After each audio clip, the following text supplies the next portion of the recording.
సేవకులకు ప్రభుపేట వందనాలు తెలియజేస్తున్నాను. అలానే కూడి వచ్చిన సంఘ బిడ్డలందరికీ కూడా ప్రతి ఒక్కరికి వందనాలు తెలియజేస్తున్నాను. అందరూ ఒకరికొకరు వందనాలు తెలియచేయండి. వందనాలు ఉండి అందరికీ వందనాలు. ప్రభు స్తోత్రము. Praise the lord. దేవునికి స్తోత్రం. హల్లెలూయా. మంచిది. చక్కగా అందరూ హ్యాపీగా ఉన్నారా? సంతోషంగా ఉన్నారా? చక్కగా నవ్వుతున్నారు కొంతమంది. సంతోషంగా ఉన్నవారు అందరు దేవునికి మరొకసారి స్తోత్రం చెప్దాం. హల్లెలూయా. రెండు చేతులది దేవుని స్తుతించాలి. హల్లెలూయా. ఎందుకంటే ఎంతమందో ఈ దినమును చూడలేక కాల గర్భంలో కలిసిపోయారు. వారికంటే మనము గొప్పవారము కాదు, వారికంటే మనము విద్యావంతులము కాదు, వారికంటే మనము సంపద కలిగిన వారము కానప్పటికీ ఆయన యొక్క ఉచితమైన కృపచేత దేవుడు మనల్ని ఈ రీతిగా నిలువబెట్టిన దేవాది దేవునికి మరి ఒక్కసారి వందనాలు స్తుతులు స్తోత్రాలు చెల్లిద్దామా? హల్లెలూయా, హల్లెలూయా, హల్లెలూయా. మంచిది.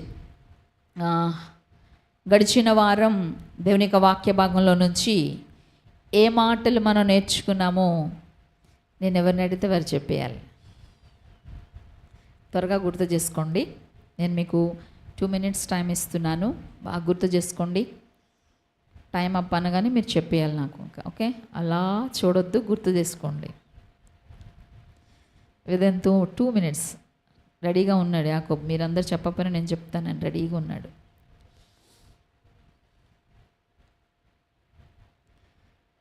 ఓకే, ఎవరు రెడీగా ఉన్నారు? చేతులు ఎత్తండి, ఆన్సర్ చెప్పొద్దు. 1, 2, వెరీ గుడ్. 3, గుడ్. 4, 5, 6. ఇంకా కొంతమంది ఉన్నారు, ఒక 10 మంది వరకు ఎత్తారు చేతులు. ఓకే, ఇప్పుడు ఎవరు చెప్తారు? చేతులు ఎత్తిన వాళ్ళు ఎవరు చెప్తారు? త్వరగా చెప్పాలి. మైక్ తీసుకుంటారా? చెప్పు. పౌలు వచ్చి చెప్తాడు. పని చెప్పు.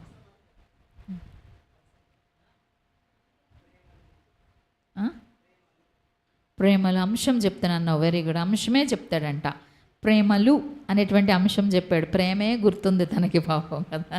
Okay, very good. ఏదైతేనే మొత్తానికి అంశం చెప్పావు. అంశంలో ఉన్నటువంటి కొన్ని మాటల్లో ఫస్ట్ పాయింట్ ఎవరైనా చెప్తారా? నేను అందరినీ, నాకు సామూహిక ఆన్సర్స్ వద్దు, గ్రూప్ ఆన్సర్స్ వద్దు. I want individual answers. వ్యక్తిగత ఆన్సరే కావాలి నాకు. శాంతి చెప్పమ్మా.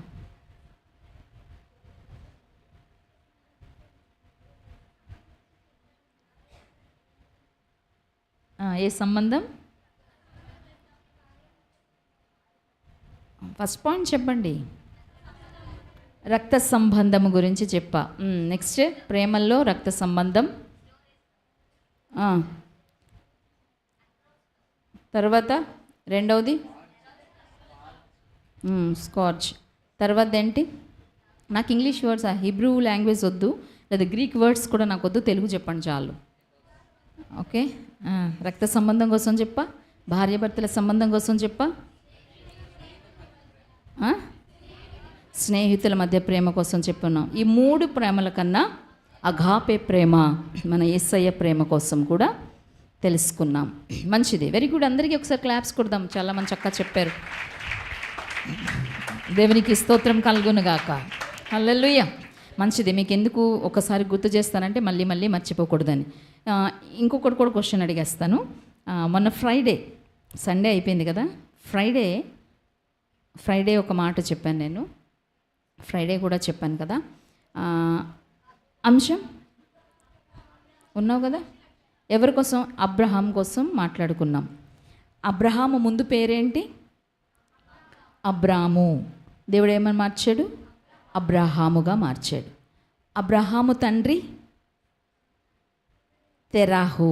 ఓకే, తెరాహు. ఈ అబ్రహాముతో ఎంతమంది కుమారులు? 3.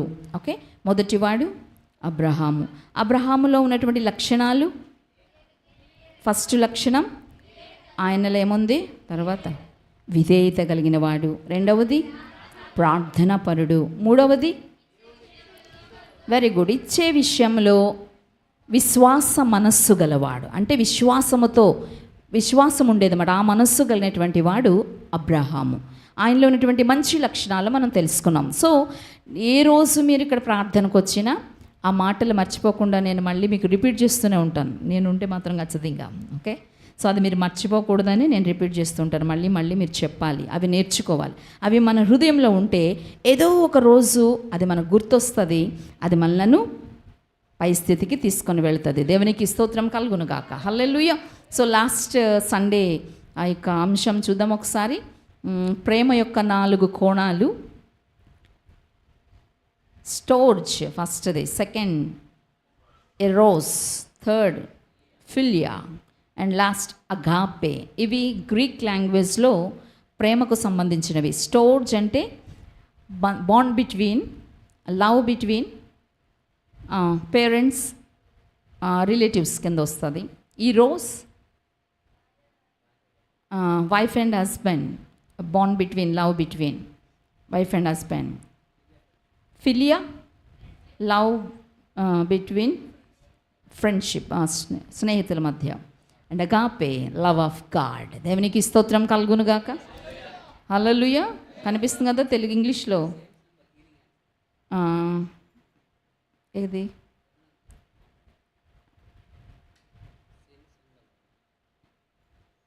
అగాపే. స్టోర్జ్ చూశారు కదా అక్కడ, పేరెంట్స్ ఫ్యామిలీ మధ్యలో ఉన్నటువంటి ప్రేమ బంధం మర్చిపోకూడదు మీరు. ఈరోజు భార్యాభర్తల యొక్క బంధం. ఫిలియా స్నేహితులతో ఉన్నటువంటి బంధం. Last one agape unconditional love. చక్క పెట్టున్నారు చూడండి. Family love, romantic love, friendship love, unconditional love. Family love కొంతవరకు, అంటే మనం ఉన్నంతవరకు ఎంతవరకు ఉండొచ్చు, కొంతవరకు ఉంటుంది. ఇప్పుడు ఫ్యామిలీ లవ్ కూడా లేదు చాలా వరకు.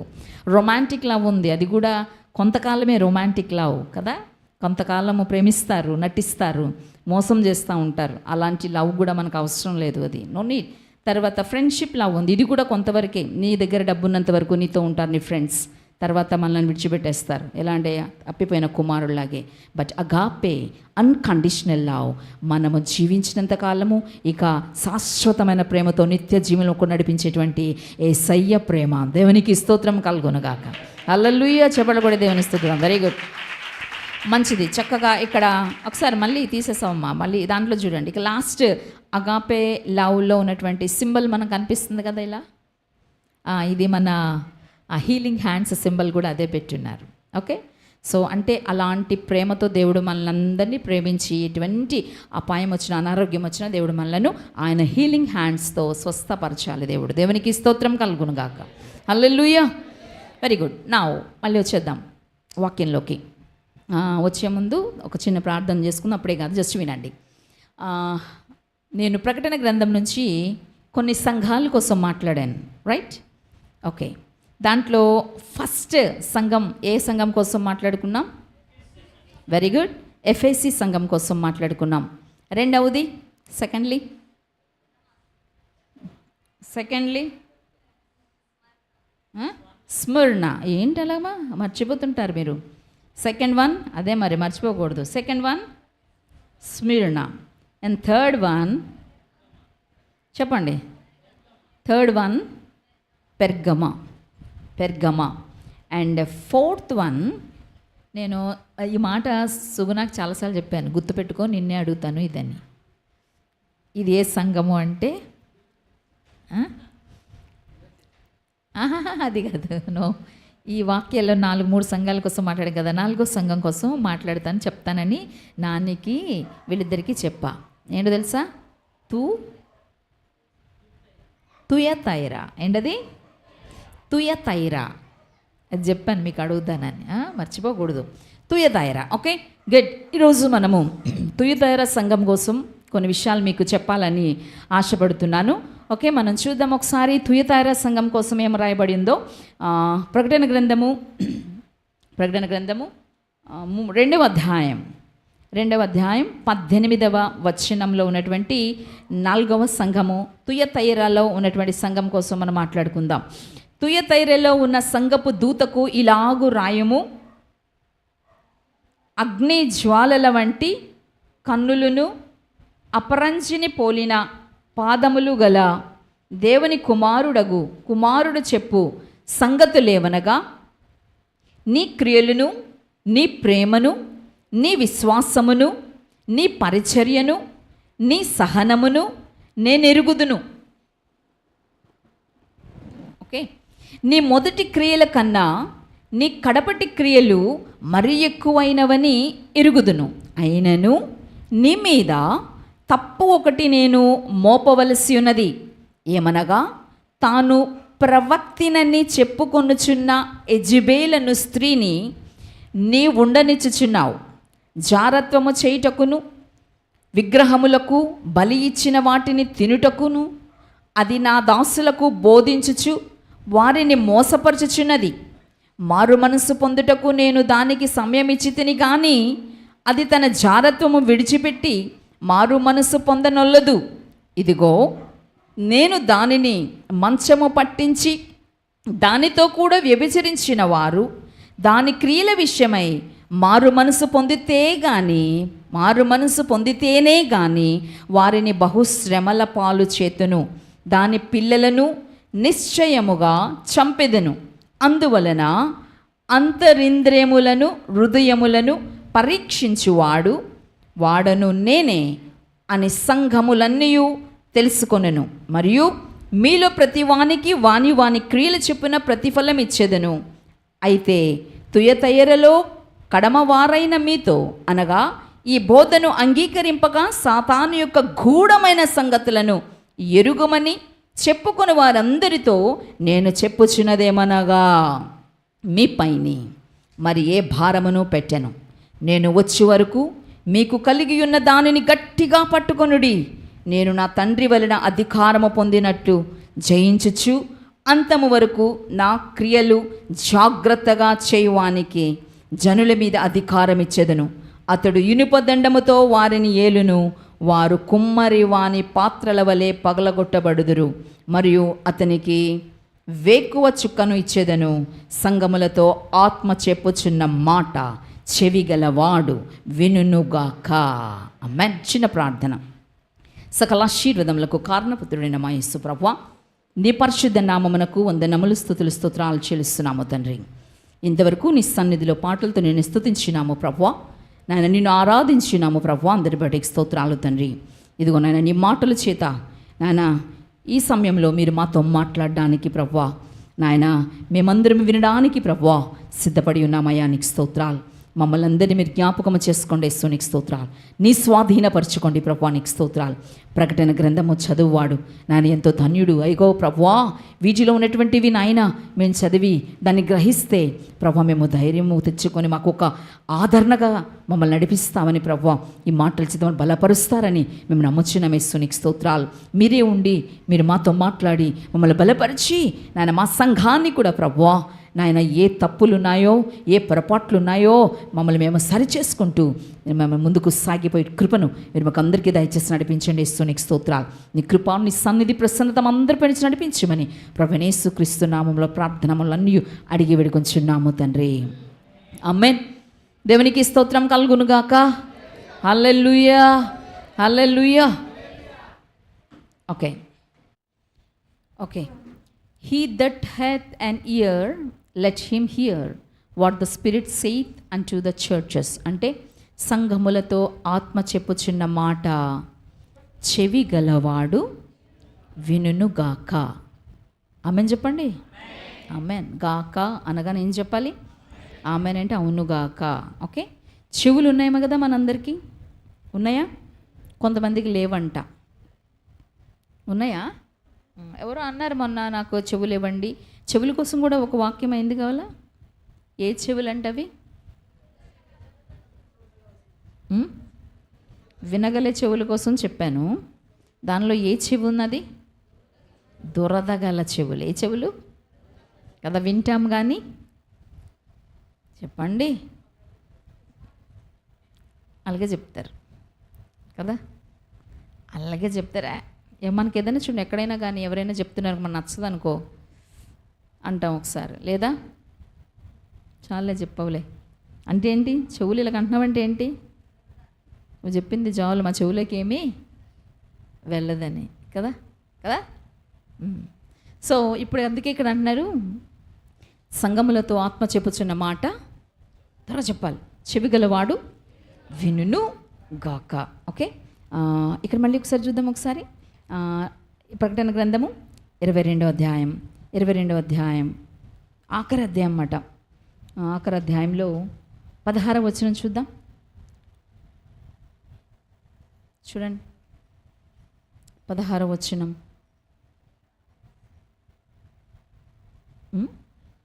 22వ అధ్యాయం అమ్మ, 18వ వచనం. ఈ గ్రంథమందు చదవగలిగిన వారందరూ చూడండి, మా స్క్రీన్ మీద ఉంటుంది. ఈ గ్రంథమందున్న ప్రవచన వాక్యములను విను ప్రతి వానికి నేను సాక్ష్యమిచ్చినది ఏమనగా, ఎవడైనను వీటితో, అంటే ఈ మాటలు ఏవైతే ప్రకటన గ్రంథంలో ఉన్నాయో వీటితో మరి ఏదైనాను కలిపిన ఎడల, ఈ మాటలు కాకుండా మనం ఏదైనా సొంతగా కలిపినా, నెక్స్ట్ ఈ గ్రంథంలో రాయబడిన తెగుళ్ళు దేవుడు వానికి కలుగజేయను. తెగుళ్ళు అయితే చాలా చూపిస్తాడు ఇందులో, నేను ఒక దగ్గర చూసా. ఈ గ్రంథంలో రాయబడిన తెగుళ్ళు వస్తాయంట. ఏం చేస్తే వీటితో మరి ఏదైనాను కలిపిన ఎడల, ఇక్కడ ఏం రాయబడి ఉందో అది జాగ్రత్తగా మనం వినాలి, జాగ్రత్తగా మనం చెప్పాలి, జాగ్రత్తగా దాన్ని గ్రహించాలి. అందుకే for I testify unto every man that hear is the words of the prophecy of this book, if any man shall add unto these things, God shall add unto him the plagues that are written in this book. ఈ Bible గ్రంథంలో రాయబడేటువంటి ఏమొస్తాయి? తెగుళ్ళు వస్తాయి కదా. Next వచనం, ఎవడైనను ఈ ప్రవచన గ్రంథమందున్న వాక్యములలో ఏదైనాను తీసివేసిన ఎడల, అక్కడ కలుపుతా అంటే అక్కడ ఏంటది ఎడిషన్, ఇక్కడ ఇది మైనస్. అక్కడ ఫస్ట్ కలిపింది ఏంటి? ఏదైనా మనం కలిపి చెబితే అక్కడున్న తెగుళ్ళన్నీ మనకు వచ్చేస్తాయి. ఇక్కడేం చెప్తున్నారు, ఒకవేళ ఇందులో బైబిల్లో ఉన్నది కాకుండా నువ్వు తీసేసావు అనుకుని ఇష్టం, ఇది కాదు అని కొంతమంది, ఇది నాకు సంబంధించింది కాదు, వాళ్ళ ఇష్టం వచ్చింది వాళ్ళు వక్రీకరించుకుంటారు వాక్యాన్ని. చూసారా, అలా వాళ్ళ ఇష్ట ప్రకారంగా వాళ్ళు వక్రీకరించుకున్నారనుకోండి, ఉన్న వాటిని తీసేస్తారు. ఎవరు చెప్పాడు? బైబిల్ గ్రంథంలో ఆది కాండంలో ఎక్కడున్నది? ఆది కాండంలో ఉందండి, ఆ పాత నిబంధన అండి, దేవుడు కొట్టేసాడండి. నో, దేవుడు కొట్టేలే, నెరవేర్చడానికి నేను వచ్చాను కానీ కొట్టివేయడానికి రాలేదన్నాడు ప్రభు. అర్థమవుతుందా? సో ఆది కాండంలో అంటే మొదటి నుంచి పాత నిబంధన గ్రంథంలో ఏది ఉన్నదో ప్రకటన గ్రంథంలో అంతా కూడా దీంట్లోనే యాడ్ అవుతుంది. నేను ఇంకో విషయం చెప్తున్నాను, ప్రకటన గ్రంథము అర్థం అవ్వాలి అంటే, ఇటు జరగండి కొంచెం, ప్రకటన గ్రంథం అర్థం అవ్వాలంటే ఆది కాండం నుంచి అంటే పాత నిబంధన అంతా నీకు బాగా అర్థమవుతే, నీకు తెలిస్తేనే ప్రకటన గ్రంథంలో నువ్వు ఈజీగా దానిలో ఉన్న విషయాలను నువ్వు గ్రహిస్తావు. ఇది క్లియర్. చాలామంది దైవజనుల ద్వారా కూడా నేను మాట విన్నాను. ఎందుకో తెలుసా? దానిలో ఉన్నటువంటివే నక్షత్రాలు కావచ్చు, అన్ని ముఖాలు కలిగినటువంటి ముఖాలు కావచ్చు, దానియేలు గారు, ఇర్మియా, చాలామంది వీటి కోసం చాలామంది వారు ఏం చెప్పారు? ప్రవచించారు. ఆ ప్రవచనలన్నీ కూడా ఈ ప్రవచన గ్రంథం అనేటువంటి ప్రకటనలో పెట్టారు. అర్థమైందా? సో నీకు పాత నిబంధన బాగా అర్థమవుతేనే ప్రకటన గ్రంథంలో నీకు అర్థమవుతుంది. నెక్స్ట్ ఇంకోటి, కొంతమంది అంటే ప్రకటన గ్రంథం చదివితే శోధన వచ్చేస్తుంది, లేదా శ్రమలు వచ్చేస్తాయి, అలాగే ఇలా అంటే ఎవరవుతుందో తెలుసా? ఎవరైతే భయభక్తులు లేకుండా దేవుని వాక్యం చదువుతారో, దేవుడైతే అయోగ్యముగా, చూడండి, యోగ్యంగా కాకుండా అయోగ్యమైన రీతిలో, లేదా ప్రార్థన జీవితం లేకుండా చదివితే మాత్రం అది నీకు ప్రాబ్లం. కానీ అలాంటి వారికే భయం. కానీ నేను ప్రార్థన చేస్తున్నాను దేవుని సన్నిధిలో, దేవుని మాటలు నేను గ్రహించాలి, నేను తెలుసుకోవాలని ఆరాటం ఉన్నటువంటి వారు నిజంగా దేవునిలో సాగుతున్నటువంటి వారు. అది కూడా గుర్తుపెట్టుకోండి. అందుకే చూడండి, ఎవడైనాను ఈ ప్రవచన గ్రంథమందున్న వాక్యములలో ఏదైనా తీసేస్తే, ఇందాకేం చెప్పాను, కలిపితే ఏమొస్తాయి? బైబిల్ గ్రంథంలో ఉన్న తెగుళ్ళన్నీ వచ్చేస్తాయి. ఒకవేళ ఇది కాదు అని చెప్పి నీ ఇష్ట ప్రకారంగా వాక్యాన్ని తీసేస్తామనుకో, ఇది కాదులే, అది కాదులే, అందులో అది లాగుంది, ఇందులో ఇలా ఉంది, ఇలా చెప్పాడు, నాకు ఇష్టమైన ఇతడే ఉంటానని నువ్వు అనుకున్నావనుకో, దేవుడి గ్రంథంలో రాయబడిన జీవవృక్షములోని పరిశుద్ధ పట్టణములోను వానికి పాలు లేకుండా చేస్తాడు. అంటే పరలోక రాజ్యంలోనికి వాడు ఇక వెళ్ళడు. ఇది నేను చెప్తున్న మాటలా? బైబిల్ గ్రంథంలో ఉన్నమాట. మనం ఏ వాక్యం ఇక్కడ చెప్తున్నా ప్రతిదీ కూడా దీనిలో లిఖించబడాలి. ఈ మాటలే మనం చెప్పాలి. లిఖించబడిన మాటలు ఇక్కడ ఉన్నటువంటి ఏవైతే రాయబడి ఉన్నావో ఆ మాటలే మనం మాట్లాడాలి, కానీ ఇష్టం వచ్చినవన్నీ దాంట్లో జోడీకరించకూడదు, కవి దాంట్లో పెట్టకూడదు. ఓకే, సో అందుకంటే if any man shall take away from the words of the book of this prophecy, God shall take away his part out of the book of life and out of the holy city and from the things which are written in this book అన్నాడు. అందుకే అంటున్నాడనమాట, మొత్తం లైఫే తీసేస్తాడు అన్నాడు. Part out of the book of life అంటే జీవవృక్షములోను పరిశుద్ధ పట్టణములోను వానికి no entrance. Okay okay, ఏమన్నా దగ్గర out of the holy city and from the things which are written in this book అంటే ఏమవుతారు వాళ్ళు? Shall take away, God shall take away. So గుర్తుపెట్టుకోండి, అనక ఇందులో ఉన్నవి మాత్రమే నేను చెప్తాను, ఇందులో ఉన్నవి మీరు జాగ్రత్తగా వినాలి. ఈ విన్నటువంటివి చాలా ప్రార్థనాపూర్వకంగా దేవుని యొక్క మాటలు వినాలి. దేవునికి స్తోత్రం కలుగునుగాక. హల్లెలూయా. ఓకే, నా వచ్చేద్దాం, మనం చరిత్రకు వచ్చేద్దాం. ఏంటది? ఏ సంఘం కోసం మాట్లాడుకుంటున్నాం మనం ఈరోజు? తుయతైరా. చెప్పండి, నాకు రాదు రాదు రాదు అంటే ఏమీ రాదు. అదే నీకు పేరు పెట్టామనుకో, ఎవరికైనా తుయతైరా అని పేరు పెట్టామనుకో, పిలుస్తావా లేదా? తోటకూర అంటావా? అలాగే అనేస్తారు.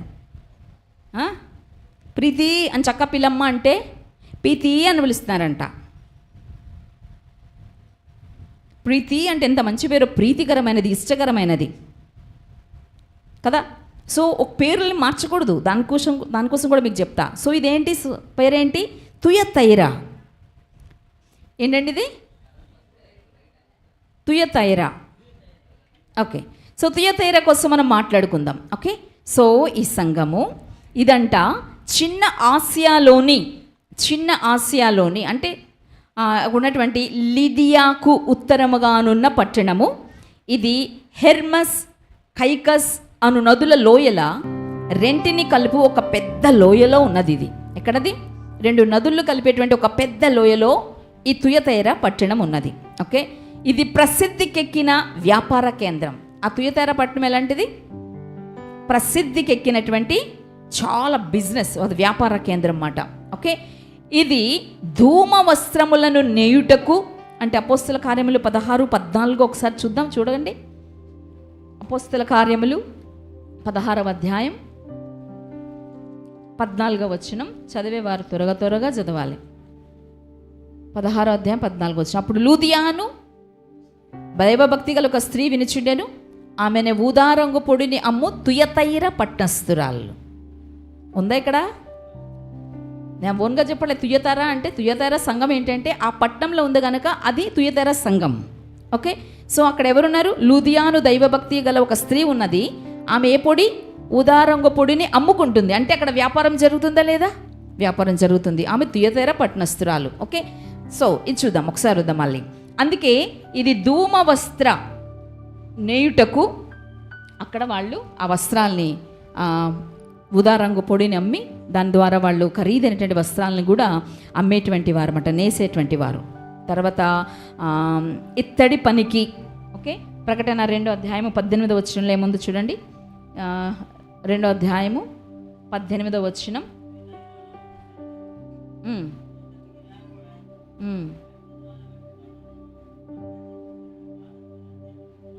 ఓకే ఓకే ఓకే అక్కడికి వెళ్దాం. ఓకే, సో ఇది ముందు చరిత్రకు వద్దాం. దీంట్లో ఇప్పుడు ఏంటి? ఈమె ఈ పట్టణంలో ఏం జరుగుతుంది? ఎక్కువగా దేనికి ప్రసిద్ధి చెందింది? వ్యాపార కేంద్రం అన్నమాట. ఓకే, కొంచెం నేను హిస్టరీ చెప్పి మనం ముందుకు వెళదాం. ఓకే, నెక్స్ట్ దీంట్లో చూద్దాం ఒకసారి. ఇంకా అపోస్తల కార్యములు 19వ అధ్యాయం 13వ వచనము, 13:6 ఇవన్నీ చూస్తే ఎలా ఉంటారు? క్రైస్తవులు ఈ సమాజంలో చేరుటకు సమ్మతి లేదు. అందులో ఆ సమాజంలో వారు క్రైస్తవులు ఉండరు. ఒకసారి చూద్దాం. అపోస్తల కార్యములు 19వ అధ్యాయము 13వ వచనం. అంటే ఎవరు అందులో ఉండకూడదు చూద్దాం ఒకసారి. అప్పుడు దేశ సంచారులను మాంత్రికులునైన కొందరు యూదులు పౌలు ప్రకటించు యేసు తోడు మిమ్మును ఉచ్చాటన చేయుచున్నానన్న మాట చెప్పి దయ్యములు పట్టిన వారి మీద ప్రభువైన యేసు తీయాలి. నెక్స్ట్ అమ్మా, యూదుడైన ఏం తీసిన 19:13 వచనం కంప్లీట్ కాలే. చదవండి ఎవరైనా. అపోస్తుల కార్యములు 13:19.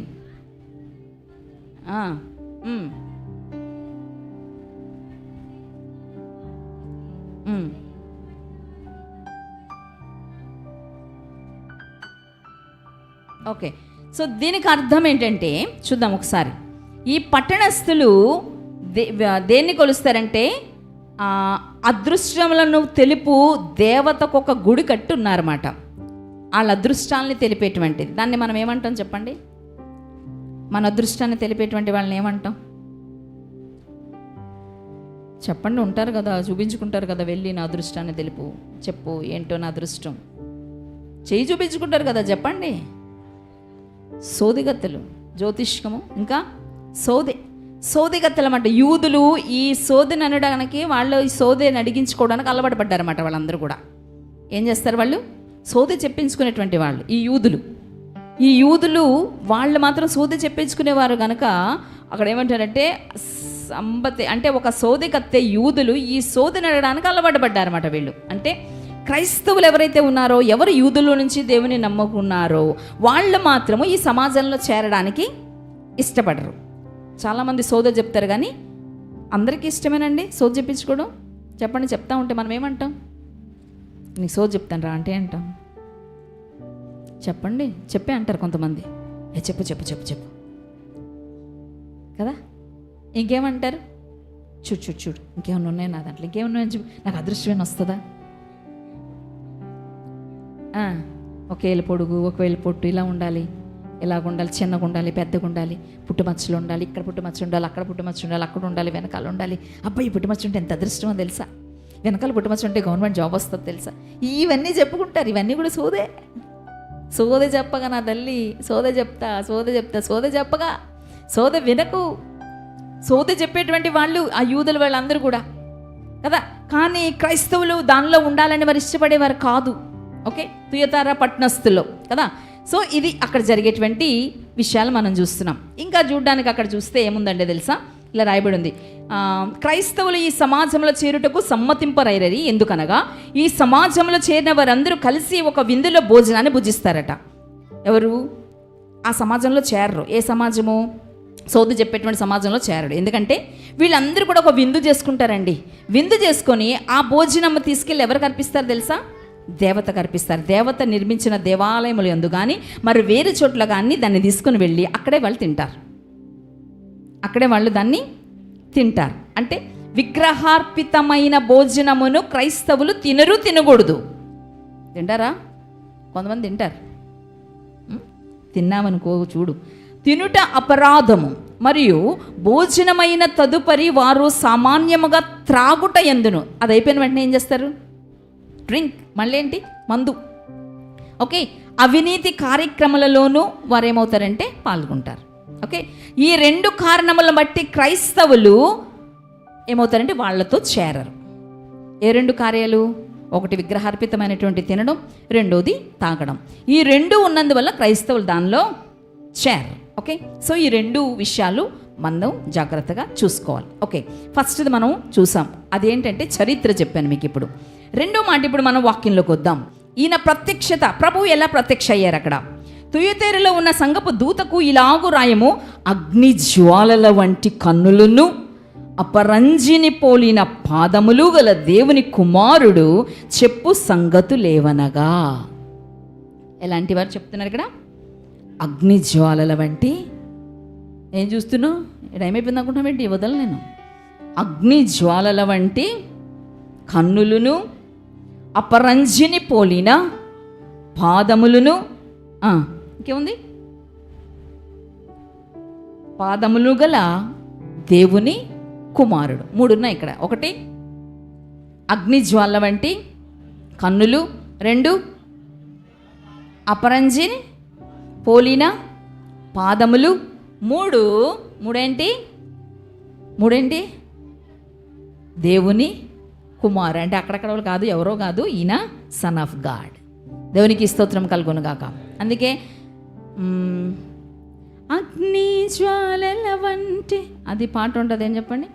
యేసే నా ప్రియుడు, యేసే నా ప్రభువు, యేసే నా నాథుడు, యేసు నా రక్షకుడు, నా ప్రియుడు, నా వాడు, నేనతని దానను. అపరంజి మేరాయు పాదములు, అగ్ని జ్వాలల వంటి నేత్రములు.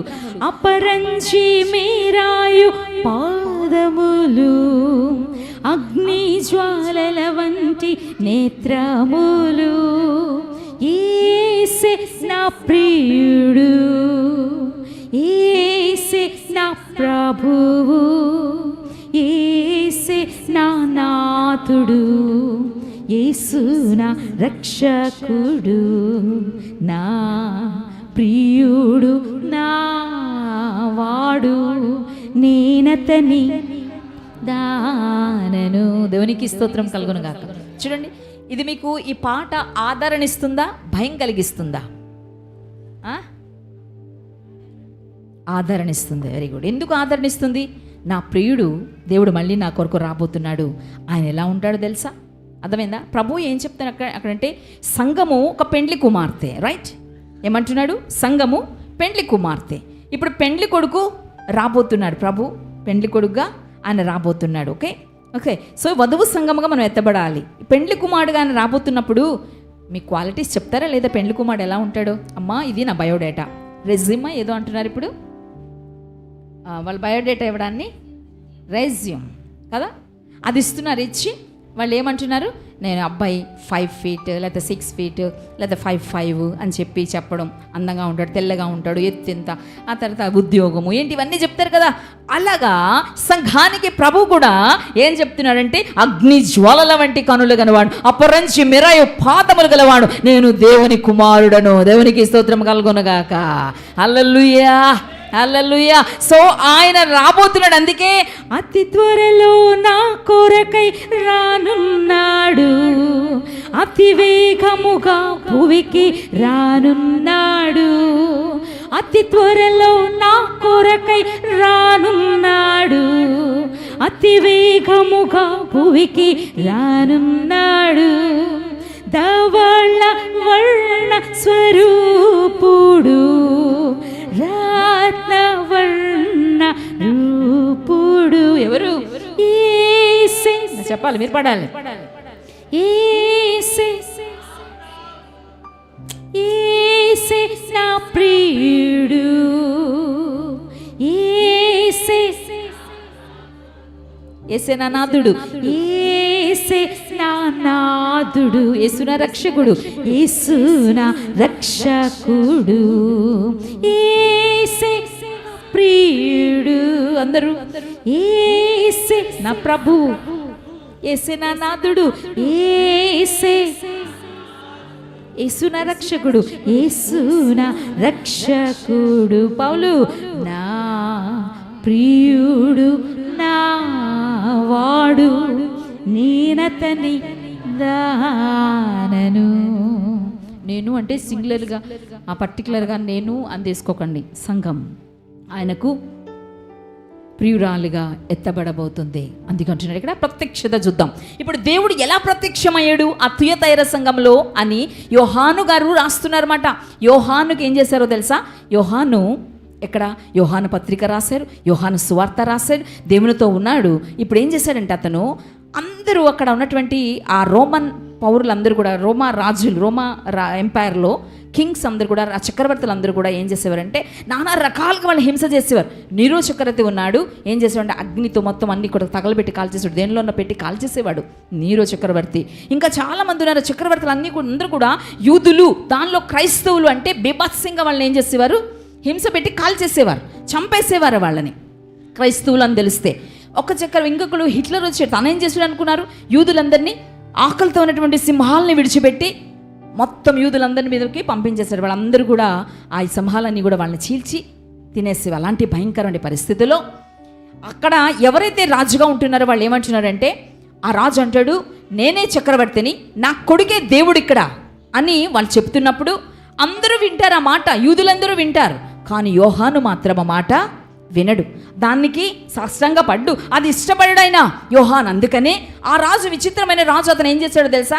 అందరూ ఈ రకంగా చంపేస్తే ఈ రాజు ఏం చేస్తాడంటే, ఎవరు ప్రజలు లేనటువంటి ప్రదేశాల్లో, ద్వీపాలు అంటే ఎవరు ఉండరన్నమాట, అక్కడ ఒక అరణ్యంలో, చాలా చివరి అరణ్యంలో వాళ్ళని పద్మాస్ అనేటువంటి అరణ్యంలోకి యోహాన్ని పంపించేస్తాడు. అక్కడ ఏ మనుషులు ఉండరు, వాళ్ళకి ఏమీ ఉండదు, వాళ్ళ ఆహారం లేక వాళ్ళు ఏం చేస్తారంటే అలా ఉండి ఉండి ఉండి మరణిస్తారన్నమాట.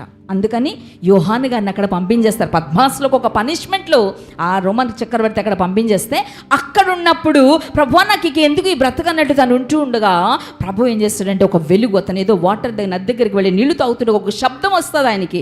ఆ శబ్దాన్ని బట్టి అది ఏంటి శబ్దం అని చూస్తే అప్పుడు యేసు ప్రభు వారే ఆయనతో ఉండి మాట్లాడడం అన్నీ కూడా ఆయన, నువ్వేమి చెప్తున్నాను నా దగ్గరికి రా, నేనేం చెప్తున్నానో నువ్వు చూడాలి, నువ్వు రాయాలి, ఎందుకంటే ఇది సాక్ష్యం నువ్వు అందరికీ తెలియపరచాలని చెప్పి యోహాను గారి ద్వారా ప్రకటన గ్రంథాన్ని రాయించారు. ప్రభు దేవునికి స్తోత్రం కలుగునుగాక. హల్లెలూయా. ఇదే చరిత్ర చాలా ఉంటుంది, నా విషయాలన్నీ నేను చెప్పడానికి నాకు టైం లేదు కనుక అక్కడ ప్రత్యక్షం అవుతున్నట్టు యోహాను గారు రాస్తున్నారు. ఎలా ప్రత్యక్షమయ్యారు ఆయన చూడండి. స్ముర్నా సంఘానికి ఆయన ఎలా ప్రత్యక్షమయ్యారంటే సజీవునిగా ఆయన ప్రత్యక్షమయ్యారు. పెర్గమా సంఘంలో ఎలా ప్రత్యక్షమయ్యారంటే రెండంచులు గల ఖడ్గము గల వాణిగా ప్రత్యక్షమయ్యాడు. అలా చూస్తే ఇప్పుడు తుయతైర సంఘంలో ఎలా ప్రత్యక్షం అవుతున్నారంటే ఆయన అగ్ని జ్వాలల వంటి నేత్రములతోనూ అపరంజి మేరాయు పాదములతో ఆయన ప్రత్యక్షం అవుతున్నాడు. ప్రత్యక్షం అవడం అంటే ఏంటి? ఇప్పుడు నేను నీ దగ్గరికి వచ్చానండి, అమ్మ ప్రత్యక్షం అయిపోయావా, వచ్చేసావా అంటారు. ప్రత్యక్షం అవడం అంటే నీకు కనబడ్డమాట, విజన్లో నీకు డైరెక్ట్గా నీకు కనిపిస్తూ ఉండడాన్ని ప్రత్యక్షం అవడం. సో ఇదంతా కూడా ప్రత్యక్షంగా చూస్తున్నాడు ఎవరు? యోహాను గారు. కనుక రాసిన ఎలా ప్రత్యక్షం అవుతున్నాడు ఆయన? ఆ తుయతైర పట్టణస్తులకి ఎలా అంటే, తుయతైర సంఘానికి ఎలా అంటే అగ్నిజ్వాల వంటి నేత్రములతో అపరంజిని పోలిన పాదములు గల దేవుని కుమారునుగా ప్రత్యక్షమయ్యాడు. దేవునికి స్తోత్రము కలుగునుగాక. హల్లెలూయా. ఎందుకంటే ఈ పెర్గమాస్, దీని ముందున్న సంఘం ఏంటి? తుయతైర సంఘం ముందేంటి? పెర్గమాస్. నేను చెప్పాను ఇది ఎందుకు స్టాప్ చేశాను తెలుసా? కొంతమంది చక్క పడుకుంటారు, అర్థం కాదు.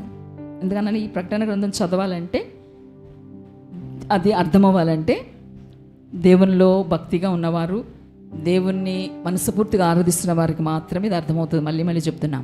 నీకు అర్థం కావట్లేదంటే నువ్వు స్టేబుల్గా దేవుని సన్నిధిలో లేవు. నీకు అర్థం కావట్లేదంటే నీవు దేవుని సన్నిధిలో ప్రార్థన పూర్వకంగా లేవు. అది గుర్తుపెట్టుకో. నేను చెప్పాల్సింది నేను చెప్తాను, బికాజ్ చాలామంది ఉన్నారు వినవలసిన వారు. వినాలి, దేవుని ప్రకటన గ్రంథం వినాలి, సువార్త ఓకే జరగబోయేటువంటిది. కనుక ఇది నేను చెప్తాను, మీరు అర్థం అవ్వకపోయినా మీరు జాగ్రత్తగా మాత్రం మీరు వినాల్సిందే. ఓకే, మళ్ళీ చెప్తున్నాను. దీని ముందున్నటువంటి సంఘం ఏంటి? పెర్గమాస్. ఈ పెర్గమాస్ సంఘంలో ఎలా ఉండేదంటే, పెర్గమాస్ సంఘం అంతా కూడా ఎవరి చేతిలో ఉండేదంటే రాజుల చేతిలో ఉండేది.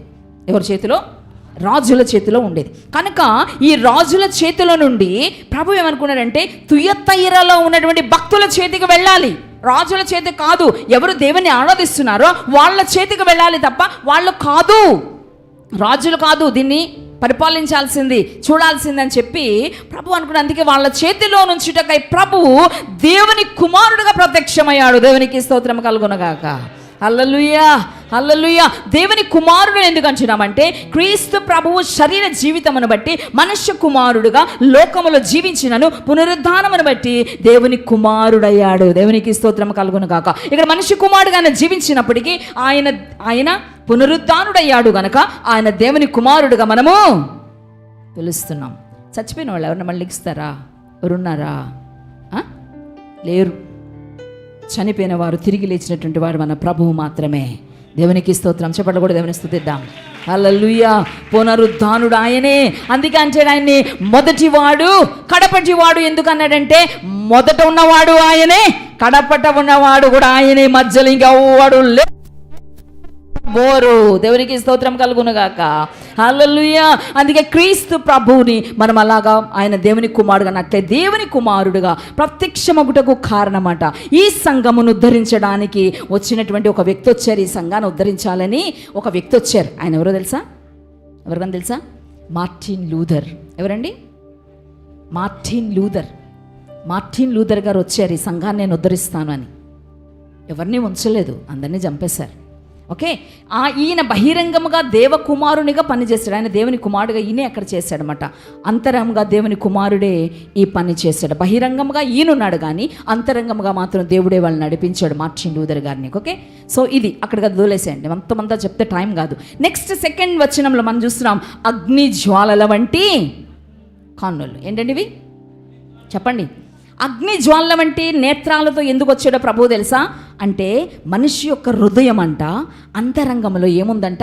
చెడు ఏముంది చెప్పండి? మనందరిలో ఏమున్నది? బయటికి బాగానే కనిపిస్తాం, లోపల ఏముంటుంది? చెప్పమ్మా, నా వైపు చూడు, ఏం కనిపిస్తుంది? లోపల బయట బాగా కనిపిస్తుంది, లోపల ఏముంటుంది?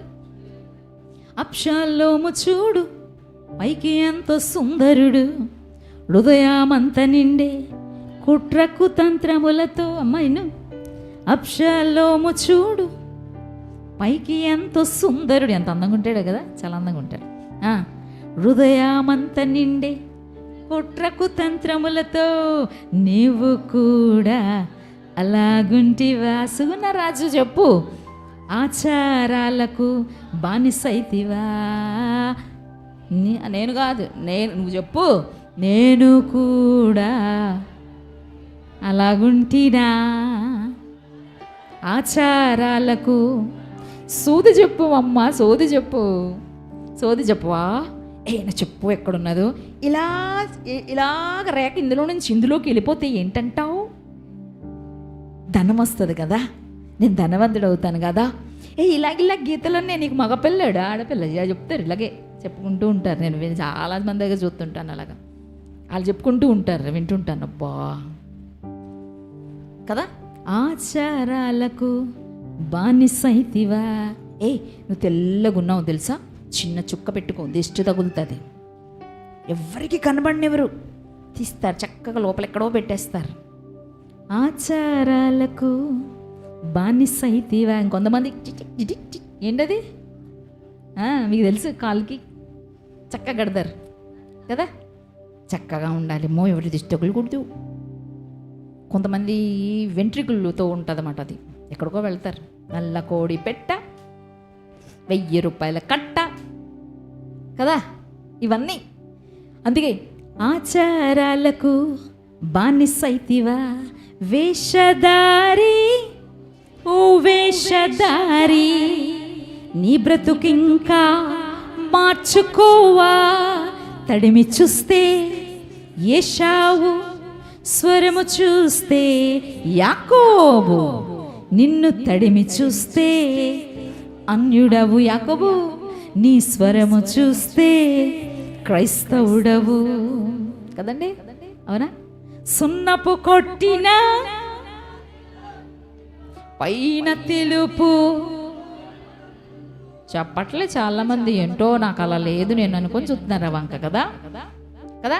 ఇదిగో సమాధి సున్నం వేసాను, దీనికి పింక్ కలర్ సున్నం వేసాను. తెల్ల కలరే అనుకోండి, జస్ట్ పింక్ ఉంది. సున్నపు కొట్టిన పైన తెలుపు, లోపల వేస్తే కుళ్ళిపోయి ఉంటుంది, బాగా కంపు కొడుతుంది. ముసై బయట పడాయి అంటామా లేదా? ఏదన్నా ఇంట్లో తెస్తాం, చాలా రోజులు మురగబెట్టేస్తారు, చూడడానికి చాలా బాగుంటుంది.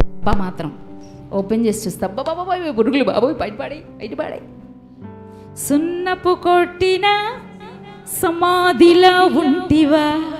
పైన తెలుపు, లోపల కుళ్ళు.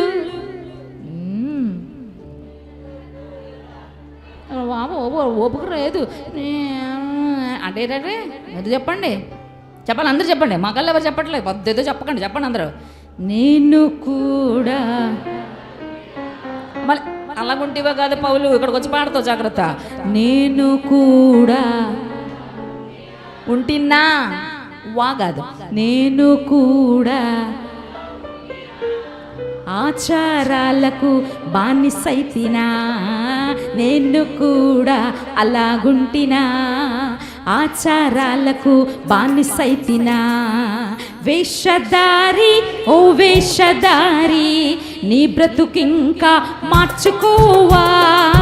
వేషధారి, ఓ వేషధారి, నీ బ్రతుకింకా మార్చుకోవా? తడిమి చూస్తే ఏశావు, స్వరము చూస్తే యాకోబు, నిన్ను తడిమి చూస్తే అన్యుడవు, నీ స్వరము చూస్తే క్రైస్తవుడవు. ఏపుగా ఉన్నది అంజూరపు చెట్టు, పైకి పచ్చదనమే దాని ఫలము శూన్యము. ఏపుగా ఉన్నది, నాకు రాదు, మీరు పాడండి. నేను కూడా ఆచారాలకు, నీవు కూడా అలాగుంటివా, ఆచారాలకు బానిసైతివా. దేవునికి స్తోత్రం కలుగునుగాక. హల్లెలూయా, హల్లెలూయా. ఇంకొకరు ఎవరండి? అబ్షాలోము. చూడు పైకి ఎంతో సుందరుడు, హృదయమంతా నిండి కుట్ర కుతంత్రములతో. నేను కూడా లాగుంటినా, నీవు కూడా లాగుంటివా? ఆచారాలకు బానిసైపోతున్నావా? వాళ్ళు చెబుతున్నటువంటి మాట వింటావా? వాళ్ళు చేయమన్న పనులను చేస్తావా? నువ్వు being a Christian, being a daughter of God, లేదా దేవుని కుమార్తెగా ఉన్నావేమో, లేదా దేవుని బిడ్డగాను ఉన్నావు. కానీ నువ్వు చేస్తున్న పని ఏంటి? వాళ్ళు ఏం చేస్తున్నారో నీవు అదే చేస్తావు, వాళ్ళు ఏం చేయమంటున్నారో అదే నువ్వు చేస్తావు. అదే తుయతైర సంఘంలో ఉన్నటువంటి సంఘస్థులు కూడా, దానిలో కొంతమంది సంఘ బిడ్డలు, చాలామంది క్రైస్తవులుగా ఉన్నటువంటి వారు మాత్రం విగ్రహారాధన జోలికి పోలేదు, లేదా వాళ్ళు త్రాగమన్నా త్రాగలేదు. కానీ నువ్వైతే రా ఒక పెగ్గ వేద్దామంటే ఏం చేస్తావు? ఇమ్మీడియట్గా చాలా రోజులు అయిపోయిందిరా, జివ్వ చచ్చిపోయింది, జివ్వ పడిపోయింది, ఏటో అంటారు అక్కడ, నోరు ఏదో అయిపోతుందంట వాళ్ళకి. ఆర్చిపోయిందా, ఆరిపోయిందో ఏదో, మొత్తానికి ఏదో అయిపోతుందంట. వీళ్ళు ఏం చేయాలి? ఒక సుక్క, ఒక పెగ్ అని వెళ్తావా? దేవుని బిడ్డవేనా నువ్వు? ఒక క్రైస్తవ బ్రతుకులో ఉన్నావా? దేవుని మాట వింటున్నావా? ఓ తుయతైర ఉన్నలో ఉన్నటువంటి సంఘస్థులకు కూడా మాట చెబుతున్నాడు అదే మాట. యూదుల్లో చాలా మంది వాళ్ళు ఏం చేస్తున్నారు? విగ్రహారాధన చేస్తున్నారు. విగ్రహ అర్పితమైనటువంటి వాటిని వాళ్ళే కాదు, వాళ్ళ పిల్లలతో సహా వెళ్ళి ఎక్కడైతే అర్పించారో ఆ ఆలయంలో కూర్చొని తింటున్నారంట. First reason. రెండవది ఏంటంటే అక్కడే వాళ్ళు ఏం తాగుతున్నారు? మందు తాగుతున్నారు. అందుకని కొంతమంది క్రైస్తవులు వాళ్ళతో కలవడం లేదు, ఆ సమాజంతో కూడడం లేదు, ఆ సోది చెప్పేటువంటి వాళ్ళతో వెళ్ళడం లేదు, ఆ తాగే వాళ్ళతో సాంగత్యం చేయడం లేదు. వీళ్ళు ప్రత్యేకింపబడిన వారు, ప్రత్యేకంగా ఉండే దేవుని ఆరాధిస్తున్నారు. దేవునికి స్తోత్రం కలుగునుగాక. హల్లెలూయా. అందుకే ఆ యూదులైనటువంటి వారికి ఏం చెప్తున్నారంటే, అందరూ కాదమ్మా, కొంతమందే, కొందరు మాత్రమే ఆ విధంగా ఉన్నారు, కొందరు మాత్రం వాళ్ళు ఇష్టానుసారంగా జీవిస్తున్నారు, క్రైస్తవులుగా ఉంటున్నారు. కొంతమంది మాత్రం వీళ్ళతో నేను వేరుగా ఉండాలని ప్రత్యేకపడుతున్నారు. కొందరు మాత్రము వాళ్ళలాగే ప్రవర్తిస్తూ దేవుని నామానికి ఏం తెస్తున్నారు? అవమానాన్ని తీసుకొని వస్తున్నారు. అందుకే ఇక్కడ మనం చూస్తున్నాం, అపరంజిని పోలిన అగ్నిజ్వాల వంటి నేత్రంతో ఎందుకు వచ్చాడంటే, ఒకవేళ నీ హృదయంలో, నీ అంతరంగంలో చెడు ఉన్నదేమో, మంచిని చూసి చెడుని దహించడానికి. చెప్పబడి దేవుని స్తుతిద్దామా. ఎందుకు వస్తున్నాడు? అగ్నిజ్వాల వంటి కన్నులతో ఎందుకు ప్రత్యక్షమయ్యాడు? చెప్పండి. చెడును దహించడానికి. అగ్ని ఉందా? ఇంకెంతకంటే చెప్పలేను నేను. అగ్ని అంటే తెలుసా? అగ్గి తెలుసా? కాల్చిపెట్టాలా? అగ్గి తెలుసు కదా. అగ్ని జ్వాలల వంటి, అగ్నితో ఆ జ్వాలల మంటల్లాగా ఆ కన్నులతో దేవుడు ఎక్కడెందుకు వచ్చాడంటే, నీలో ఉన్న చెడును దహించడానికి. దేవునికి స్తోత్రం కలుగు. అందుకే దహించు అగ్ని అయి ఉన్న దేవా, నన్ను నీ ఆత్మను దహించు అని ఊరికే పాడో, పరిశుద్ధాత్మత కోసం కూడా అదే పాడుతుంటా. అలాగే అగ్ని జ్వాల వంటి కన్నులతో అక్కడికి వచ్చాడు. ఎందుకంటే మంచిని చూసి చెడును దహించి వేయడానికి, మంచిని పరిపక్వం, ఇంకా మంచిని పెంచడానికి ప్రభువు స్థిరపరిచి, వాళ్ళని వృద్ధిపరిచి, ఇంకా శక్తి గల కన్నులతో తుయతైర సంఘమునకు దేవుడు ప్రత్యక్షమయ్యాడు. అది అగ్ని జ్వాల వంటి. రెండోది ఏంటి? అపరంజిని పోలిన పాదములు. ఇక్కడ చూడండి, ఇక్కడ అసత్యమైన సిద్ధాంతాలు ఉంటాయి కదా. కొంతమంది సత్యమైనటువంటి సిద్ధాంతాలు చెప్పరు, సత్యమైనటువంటి మాటలు చెప్పరు. దీనిలో ఉన్నటువంటి మాటలు తీసేసి, ఎన్నిసార్లు నేను ఇదే మాటలు చెప్తాను, వాళ్ళకిష్టమైన రీతిలో వాక్యాన్ని వక్రీకరించుకొని, ఇదే మంచిది, ఇదే కరెక్ట్, ఇలాగే చేయాలి అని చెప్పి వాళ్ళ వాక్యాన్ని వక్రీకరించుకుంటారు. చూసారా? మార్చుకుంటారే వాళ్ళు. సెకండ్ వాళ్ళు. అందుకే వాళ్ళని ఏమంటారంటే, అసత్యమైన సిద్ధాంతములను, సమస్త చెడును తన పరిశుద్ధత ప్రవర్తన గల పాదములతో త్రొక్కడానికి అపరంజి మేరాయు పాదములతో ప్రత్యక్షమయ్యాడు. దేవునికి స్తోత్రం కలుగునుగాక. అపరంజి మేరాయు మెరుస్తూ ఉంటాయి పాదాలు, తెలుసా? ఆ పాదాలతో దేవుడు ఏం చేస్తాడు? తొక్కేస్తాడు. ఏం చేస్తే దేవుని వాక్యాన్ని వక్రీకరిస్తే, దేవుని వాక్యాన్ని నీ ఇష్టానుసారంగా నువ్వు మార్చుకుంటే, సిద్ధాంతాలను మార్చేసి అసత్యమైనటువంటి సిద్ధాంతాలను పెట్టుకుంటే దేవుడు పాదాలతో ఏం చేస్తాడు? తొక్కేస్తాడు. ఈ సంఘంలో కూడా మార్టిన్ లూథర్ అనేటువంటి దేవకుమారుని కంటికి దేవకుమారుడైన ప్రభువు బైబిల్ గ్రంథాన్ని కనపరిచాడు. ఎవరికో తెలుసా? మార్టిన్ లూథర్ గారే ఫస్ట్ బైబిల్ని ముద్రించారు. బట్ దానిలో ఉన్నటువంటి సిద్ధాంతాలను మార్చింది మార్టిన్ లూథర్ గారు.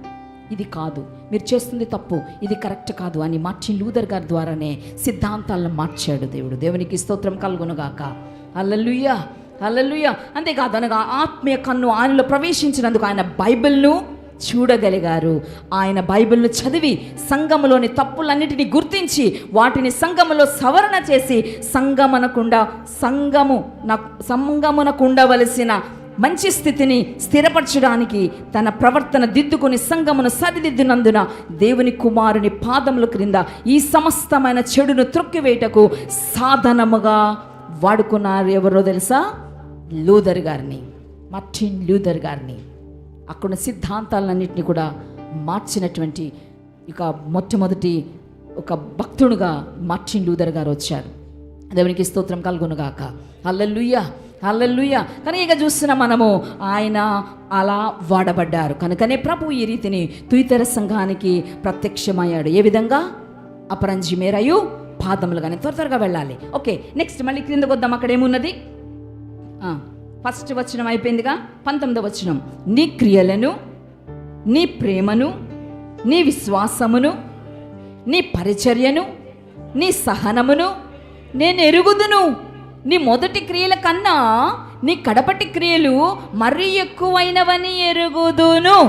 ఇదేంటి? మెప్పు. ఏంటిది? మెప్పు. ఎలా మెచ్చుకుంటున్నాడు దేవుడు? ఏమని మెచ్చుకున్నాడు ఇక్కడ? నువ్వు చేసే క్రియలు. నా వైపు చూడండి, నా వైపు చూడాలి. నేను చేసే క్రియలు అంటే పనులు. నువ్వు చేసే పనులన్నీ చూశాడు దేవుడు. నీలో ఉన్న ప్రేమను కూడా చూశాడు. Okay, good. నీకు విశ్వాసం. అబ్బో, నాకు ఎవరు బాగు చేయరు, కానీ నాకు విశ్వాసం చాలా ఉంది, నాకు దేవుడు తప్ప ఎవరు బాగు చేయడు. విశ్వాసాన్ని కూడా చూశాడు. రైట్.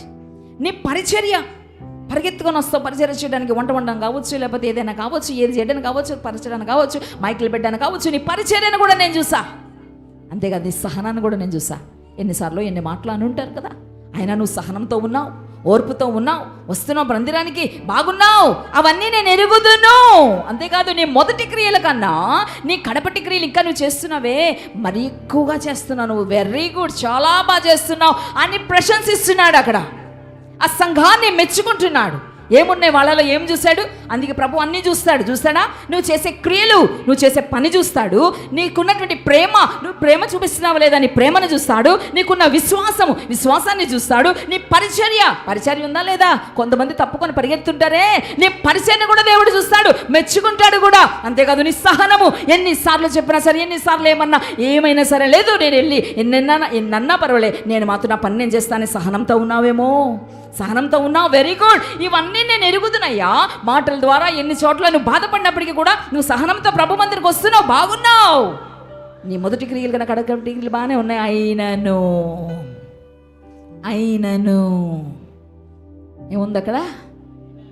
ఎస్, అయినను నీ మీద తప్పు ఒకటి నేను మోపవలసి ఉన్నది. ఒక తప్పున్న తెలుసా? నీ క్రియలు బాగున్నాయి, నీ పరిచర్య బాగుంది, నీ పనులు బాగున్నాయి, నీ విశ్వాసం బాగుంది, నీ సహనము బాగుంది, అన్నీ బాగున్నాయి. కానీ నేను నీ మీద ఒక తప్పు మోపుతున్నా. నీకు ఒక తప్పు చేస్తున్నావు నువ్వు. ఏంటో తెలుసా? చూద్దాం. నీ మీద తప్పు ఒకటి నేను మోపవలసి ఉన్నది. ఏమనగా, తాను ప్రవక్తినని చెప్పుకొనుచున్న యెజబెలన్న స్త్రీని నీవు ఉండనిచుచున్నావు. జారత్వము చేయుటకును విగ్రహములకు, నెక్స్ట్ వచనం ఫాస్ట్గా, విగ్రహములకు కాదు, దాని నెక్స్ట్ రావట్లే. అక్కడ ఏముంది? అక్కడ చదవండి. నీ మొదటి క్రియల కన్నా నీ కడపటి క్రియలు మరి ఎక్కువని ఎరుగుదును. అయినను నీ మీద తప్పు ఒకటి నేను మోపవలసినదేమనగా, తాను ప్రవక్తనని చెప్పుకొనుచున్న యెజెబెలు స్త్రీని నీవు ఉండనిచ్చుచున్నావు. జారత్వము చేయుటకును విగ్రహములకు బలి ఇచ్చిన వాటిని తినుటకును అది నా దాసులకు బోధించుచు వారిని మోసపరుచుచున్నది. ఏం చేస్తుంది? కొంతమంది అండగా అంటారు, ఇంకా విగ్రహాలకు పెట్టింది తినొచ్చు. పౌలు గారు చెప్పారు, ఏది తిన్నా పర్వాలేదు, ప్రార్థన చేసుకొని తినేమన్నారంటే తినేయచ్చు. ఏం చేస్తున్నారు? ప్రార్థన చేసుకొని తినేమన్నారంటే తినేయచ్చు. అది చెప్పలే. అలాగా ప్రార్థన చేసుకుని తినమన్నారని చెప్పి విగ్రహాలకు అర్పించింది కాదు. ఇక్కడ ఏమన్నాడు తెలుసా? దేవుని యొక్క యేసుప్రభు ఫోటోలు చూస్తారు చాలామంది, పెడుతూ ఉంటారు. అవి ఇంతవరకు నిజమో మనకు తెలియదు. బట్ ఈ రూపం ఎలా ఉంటుందని ఒక్కొక్కరు ఒక్కో రకం చెప్తారు. చైనాలోకి వెళ్తే ఒకలాగా, జపాన్లోకి వెళ్తే ఒకలాగా, ఒక్కొక్క దగ్గర చెప్పుకోవచ్చు, పెట్టుకోవచ్చు, మార్చుకోవచ్చు. మన స్వరూపం, దేవుని యొక్క స్వరూపం మనకి ఇచ్చాడు. అది ఎవరు ఎక్కడుంటే వాళ్ళ రూపంలో మార్చుకుని ఉండొచ్చు. సో వాళ్ళు ఆ యేసుప్రభు ఫొటోస్ చూస్తుంటారు, ఆనందించు అంతే. అందుకే వాళ్ళ దేవుని అంతే తప్ప పూజించుకు, చూసి ఆనందించు అంతే, అంతే తప్ప నువ్వు దాన్ని పూజించుకు. కొంతమంది ఏం చేస్తారు? పూజిస్తారు. కొంతమంది చూడండి, చాలామంది ఇక్కడికి లోపలికి వచ్చినప్పుడు మెట్లకి దండం పెడతారు. ఎందుకు మెట్ల దండం పెడతారు? అది విగ్రహారాధనే. Don't do that. అట్లా చేయకండి. ఇలా ఇట్లా అనకండి. అవి కాదు నువ్వు చేయాల్సింది, మంచిది కాదు. అవి మెడలో సులువు వేసుకుంటారు, గుడి వైపు తిరిగి గుడికి పెట్టి ఒక్కేస్తారు. అంత దడిసంతా కూడా విగ్రహారాధన.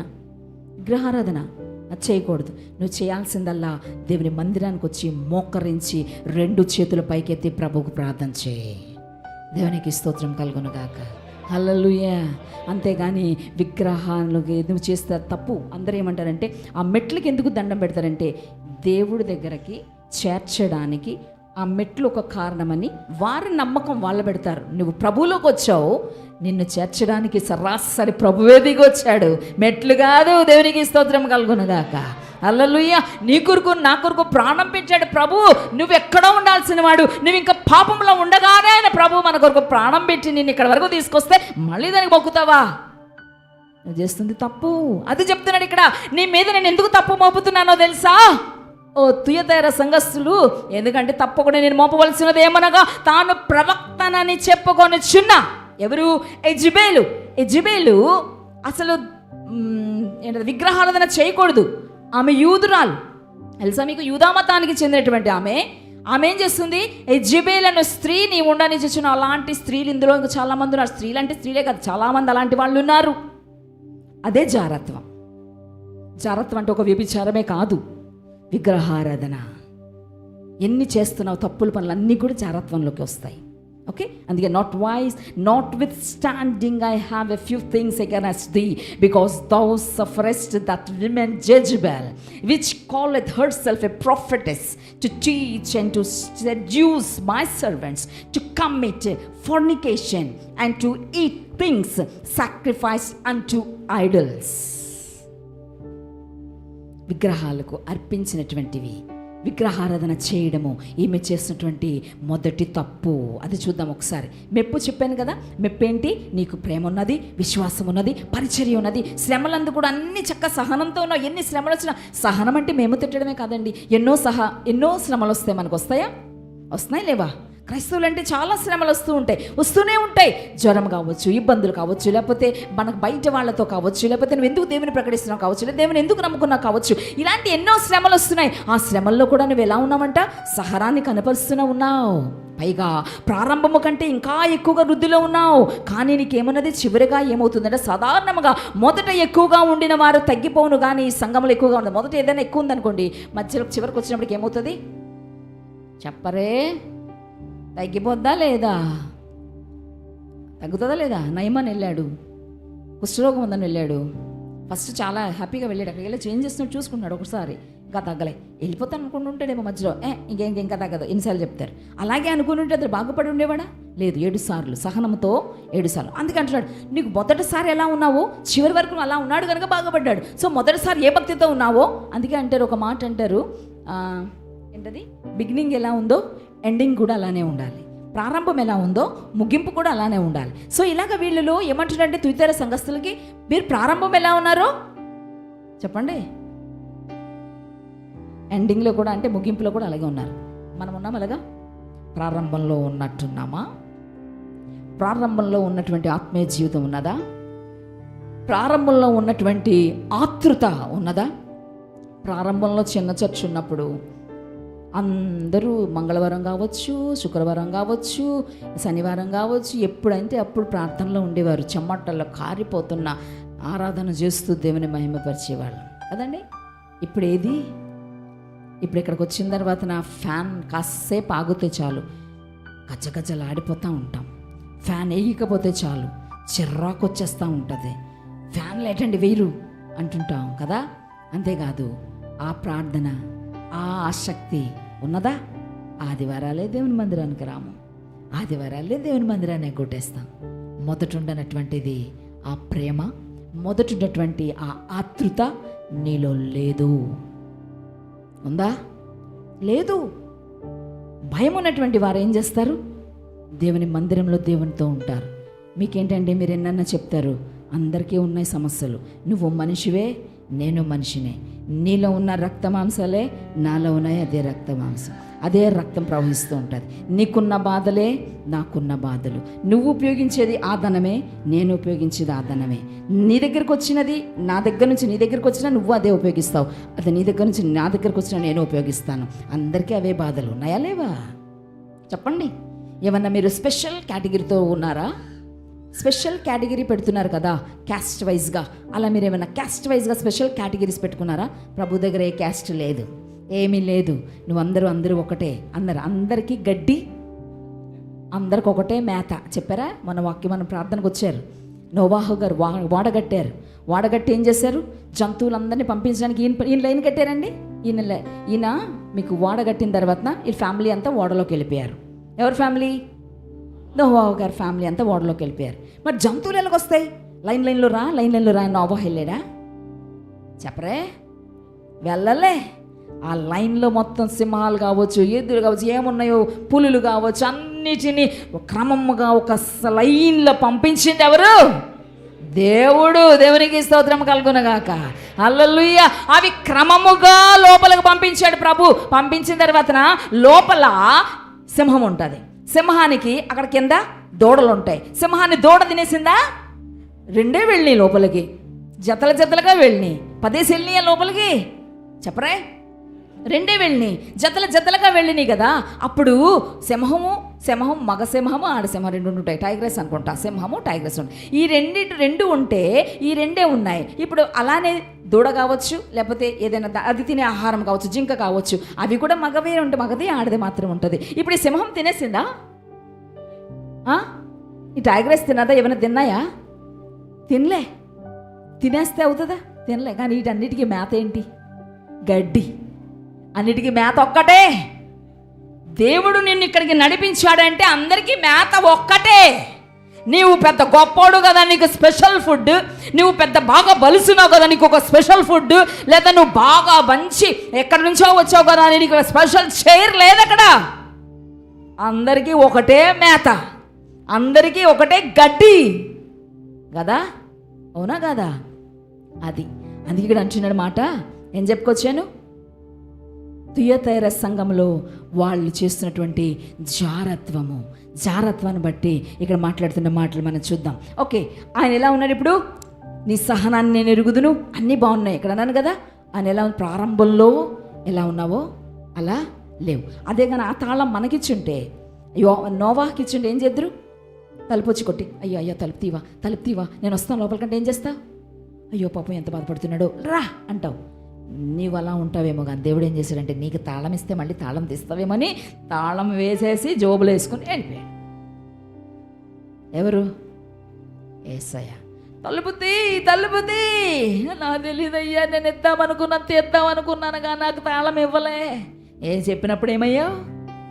స్వార్థ అందిస్తే ఏమయ్యావు? రండయ్యా, వాడ తయారు చేసుకున్నాడు. ఎవడొచ్చాడా? ఎవడు రాలే. ఇప్పుడు అంతే, ఎవడు చెప్పిన మాట విండు.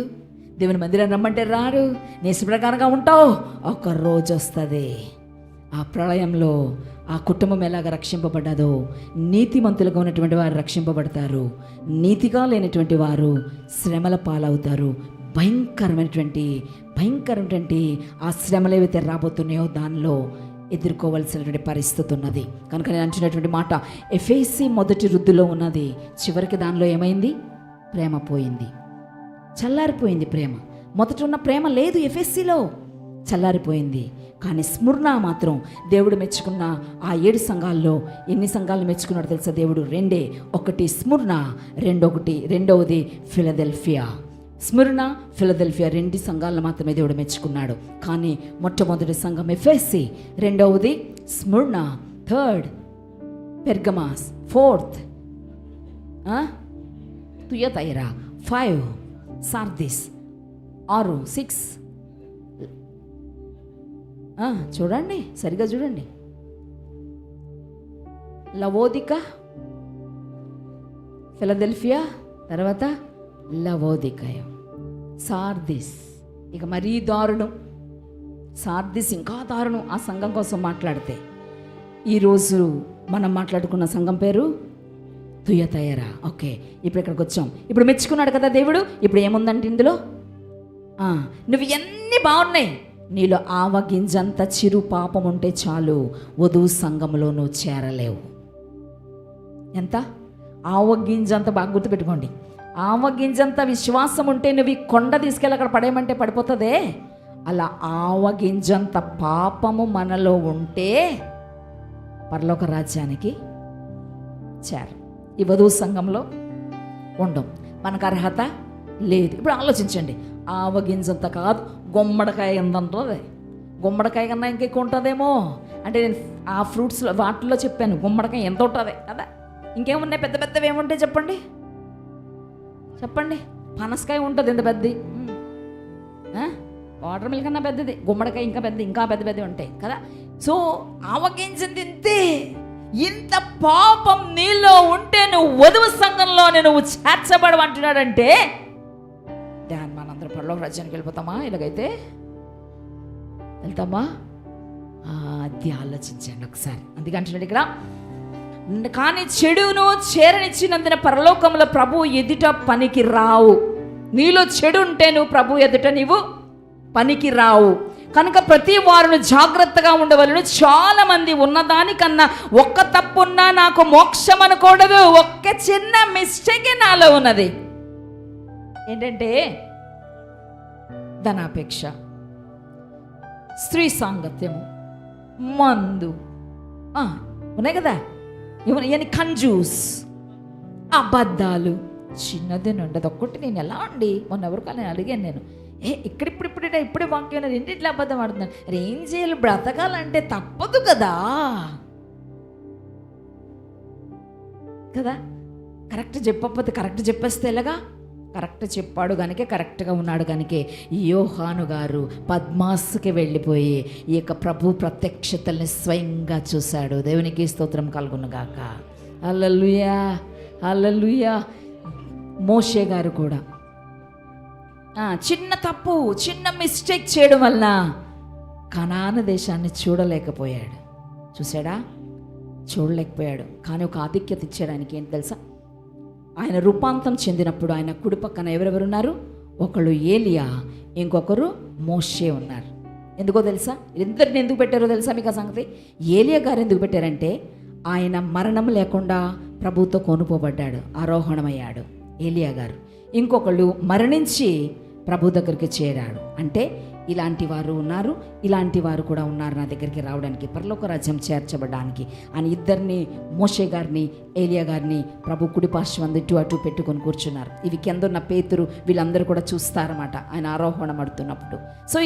సో విషయం చూస్తుంటే ఆ రీతిగా ప్రభు సన్నిధిలో నువ్వు ఎలా బ్రతుకుతున్నావు, ఇంకా నీలో ఉన్నాయేమో. కనుక ప్రతి వారిని జాగ్రత్తగా ఉండేవాళ్ళు. చాలామంది ఉన్నదానికన్నా తప్పు ఒకటి చిన్నదే కదా అనుకుంటావు నువ్వు. కానీ ఆవగింజంత చిరు పాపం అంటున్నా ఏమవుతుంది? వధు సంఘంలో చేర్చలేరు కదా. ఒకరోజు నేను ఆ మొక్కల దగ్గరికి వెళ్ళి వస్తూ ఒకరోజు ఎక్కడో కనుక చిన్నది ఒకటి అంటేసి ఉన్నది అన్నమాట. ఒక చిన్న ఇన్సెక్ట్ ఒక పురుగు లాంటిది చిన్నది. అది ఎప్పుడు నాకు కనిపించట్లేదు, అది దూర మంటలోకి వస్తుంది కానీ చూడలే. అది చిన్నదే కానీ చాలా బాధ అనిపిస్తుంది, కానీ తెలీదు. తర్వాత ఇది ఏంటో అసలు ఏదో మామూలుగా పుట్టుమచ్చలా కనిపిస్తుంది అంతే బ్లాక్గా. అది అదే కాలా అనుకుంటున్నా కానీ తెలియట్లే. తీరు చూస్తే ఒకసారి గట్టిగా తీసేస్తే దాంట్లో ఏం కనిపించింది? చిన్న ఇన్సెక్ట్ దాంట్లో ఉన్నది. చిన్న ఇన్సెక్ట్ చాలు కదా. ఒక ఇంజెక్షన్ బాబు చేస్తుంటారు, చిన్న ఇంజెక్ట్ చేస్తే చాలు, ఇంజెక్షన్ ఒక చిన్నది ఇస్తే చాలు, మొత్తం లోపల ఉన్నవి ఎక్కడెక్కడికి వెళ్ళాలి అక్కడ పాటికి వెళ్ళిపోతుంది. ఆ బాధ ఏదో నివారణ అవుతుంది కదా. కొంతమంది అలాగే అంటారు, ఇక్కడ నాకు కదండి నొప్పి, కడుపులో కదా నొప్పి, ఇక్కడ ఇంజెక్షన్ చేస్తే అక్కడికి వెళ్ళడం లేదా? ఆ నొప్పి అక్కడికి వెళ్ళట్లేదు, దానికి దీనికి సంబంధం ఏంటి అనుకుంటావు నువ్వు. ఇక్కడ ఇంజెక్షన్ చేస్తావు, అది తిన్నగా ఎక్కడ పెయిన్ ఉందో ఆ ప్లేస్కి చేరుకుంటు. ప్రకటన గ్రంథం కూడా అంతే తెలుసా. ఇది ఒక డాక్టర్ గారు ఏం చేస్తున్నారంటే, ఒక ప్రకటన గ్రంథం డాక్టర్ దేవుడు ఆయన ఏం చెప్తున్నాడు, ఆయన డయాగ్నైజ్ చేస్తున్నాడు. ఆయన డయాగ్నైజ్ అంటే ఏంటి? ఏ జబ్బు ఏంటో తెలుసుకోవడం, ఆ జబ్బు ఏంటో జబ్బు తెలుసుకుంటున్నారు. ఇప్పుడు డాక్టర్ గారు ఏం చేస్తున్నారు, జబ్బు డయాగ్నైజ్ చేసి జబ్బు ఏంటో తెలుసుకుంటారు. దానికి ఏం చేస్తారు, కరెక్ట్ మెడిసిన్ ఇస్తారు, ట్రీట్మెంట్ చేయడం మొదలు పెడతాడు. ప్రభు కూడా అదే పని చేస్తున్నాడు. నీలో నేను ఇప్పుడు డయాగ్నైజ్ చేస్తున్నాను, నీ తప్పులు నాకు కనిపిస్తున్నాయి, ఇప్పుడు నేను ట్రీట్మెంట్ చేయాలనుకుంటున్నాను, ట్రీట్మెంట్ చేయడానికి వస్తున్నాడు ఆయన. దేవునికి స్తోత్రం కలుగునుగాక. హల్లెలూయా.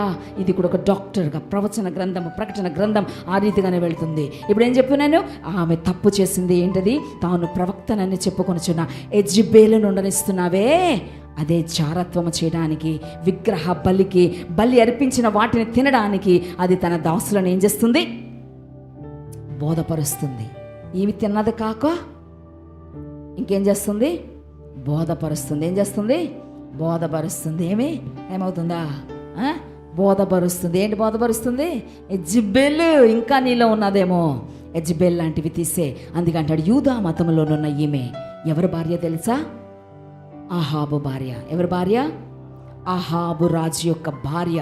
ఈమె ఏం చేసింది తెలుసా, విగ్రహారాధన చేయకూడదు కానీ ఈమె అన్యురాలైనందున విగ్రహాలు చేసింది. అంతేకాదు 450 మందిని అబద్ధ ప్రవక్తలను ఏం చేసింది, పోషించింది మాట ఆమె.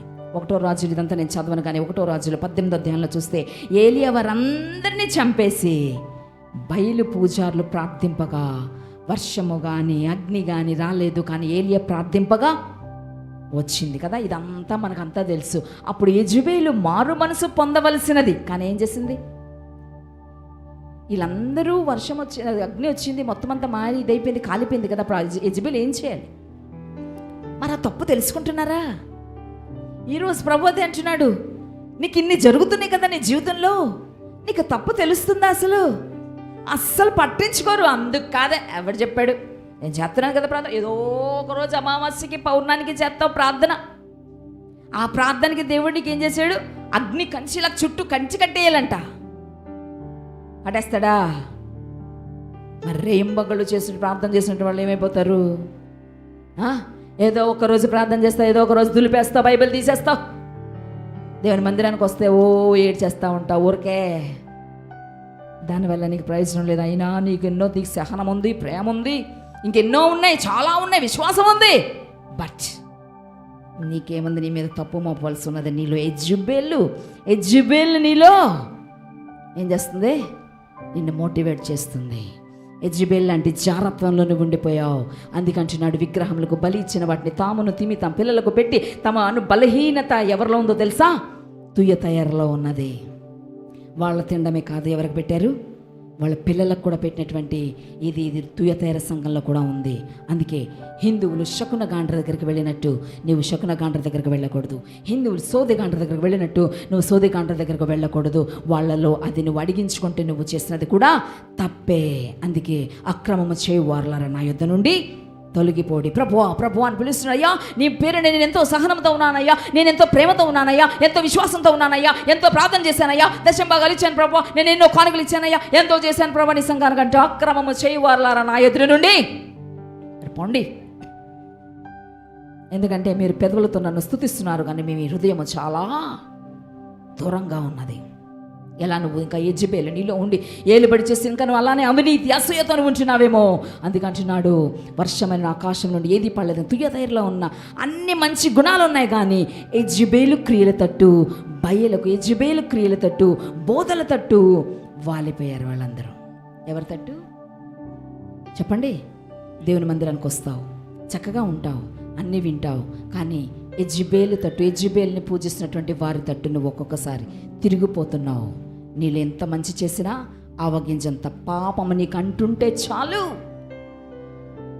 పులిపిండి కొంచెమే, కానీ మంచి పిండిలో పులిపిండి కొద్దిగా వేస్తే చాలు, మొత్తం పులిసిపోతుంది. పెరుగు చక్కటి పాలు తీసుకొని రా, ఇంత తోడికి ఇంత పెరుగు తీసుకొచ్చి ఒక్క చుక్క దాంట్లో వేసే, ఎంతే చాలు, ఇంత అవసరం లే, ఇంత చుక్కవే, వెంటనే అది పెరుగుగా మారిపోతుంది కదా. ఇంత చాలు, ఇంత పాపం ఉంటే చాలు, ఎక్కడుంటావు? ఎక్కడనే ఉంటాం కదా. అందుకే ఇప్పుడు మందలిస్తున్నాడు. అదైపోయింది, ఇంకా మందలింపుకి వచ్చేద్దాం. అక్కడ అంటున్నాడు, మీ పైన మరి ఏ భారము నేను పెట్టను అన్నాడు. ఉన్నదా మందలింపు చూడండి. అందుకే క్రిందకు వస్తే 24 చూడండి. ఇక్కడ 23 ఏముంది? దాని పిల్లలను నిశ్చయంగా చంపుతానంటున్నాడు. ఎవరి పిల్లలను? ఇదిగో నేను దానిని మంచము పట్టించి. ఎవరిని మంచం పట్టించి? మీరు యెజబేలు మాట వింటున్నారు కదా, యెజబేలు చేసేటువంటి బోధ మీరు వింటున్నారు కదా, యెజబేలు లాగా మీరు ఏంటి విగ్రహాల పెట్టి తింటున్నారు కదా, దాన్ని నేనేం చేస్తానంటున్నాడు? మంచం పట్టించి. ఇదంతా ఎక్కడుందో తెలుసా? ఇదంతా ఎక్కడుంది చెప్పండి? ఇందాకే చెప్పాను కదా, ఇదంతా ఎక్కడున్నది? పాత నిబంధన. అదే చెప్తున్నా కదా, మీకు ఆత్మీయ జీవితంలో ఉంటే తప్ప మీకు ఎవరికి అర్థం కాదు. మళ్ళీ చెప్తున్నాను, దేని నుంచి తీసుకొస్తున్నారు? ఇది పాత నిబంధన ఉన్నది. ఇక్కడ రాయబడిందా లేదా? ఏమనుంది? మారు మనసు పొందుటకు నేను దానికి సమయం ఇచ్చితిని, కానీ అది తన జాగ్రత్తను విడిచిపెట్టి మారు మనసు పొందనొల్లదు. ఇదిగో నేను దానిని మంచము పట్టించి దానితో కూడా వ్యభిచరించి వారు దాని క్రియల విషయమై మారు మనసు పొందితేనే కానీ వారిని బహుశ్రమల పాలు చేతును, దాని పిల్లలను నిశ్చయముగా చంపెదను. అందువలన అంతరింద్రియములను హృదయములను పరీక్షించి వాడను నేనే అను సంగములను తెలుసుకొనవలను. అది ఎక్కడుందో ఒకసారి చూద్దాం. ఒకసారి చూడండి. రాజుల గ్రంథము, మొదటి రాజులు 17వ అధ్యాయం 1 నుంచి చూడొచ్చు. ఇంకా 2వ రాజులు 1:15 కూడా ఉంది. మొదటి రాజులు 17:1 ఏముంది చూడండి. అందరు గిలాదు కాపుర సమతిష్బీయుడని ఏలి ఆహాబు నద్దకు వచ్చినని ఎవరి సంధిని నిలబడి నా విషయాలు దేవుడు నా యెహోవా జీవంతో నా మాట ప్రకారంగా ఈ సంవత్సరం మంచి అయిన వర్షమైన పడదని అని ఉన్నదా లేదా చూడండి. ఇక్కడ 17:1 ఏమున్నదంటే, గిలాదు అక్కడ ఏలి అక్కడికి వస్తారు. ఎవరి దగ్గరికి? రాజు అయిన ఆహాబు దగ్గరికి వస్తాడు. వస్తే ఈ ఆహాబు ఏం చేస్తాడో తెలుసా? 2 రాజులు 1:15-16 చూస్తే, ఇశ్రాయేలు రాజు 2వ రాజులు 1వ అధ్యాయం 15వ వచనం 16వ వచనంలో చూస్తే అక్కడ ఏముండదు తెలుసా?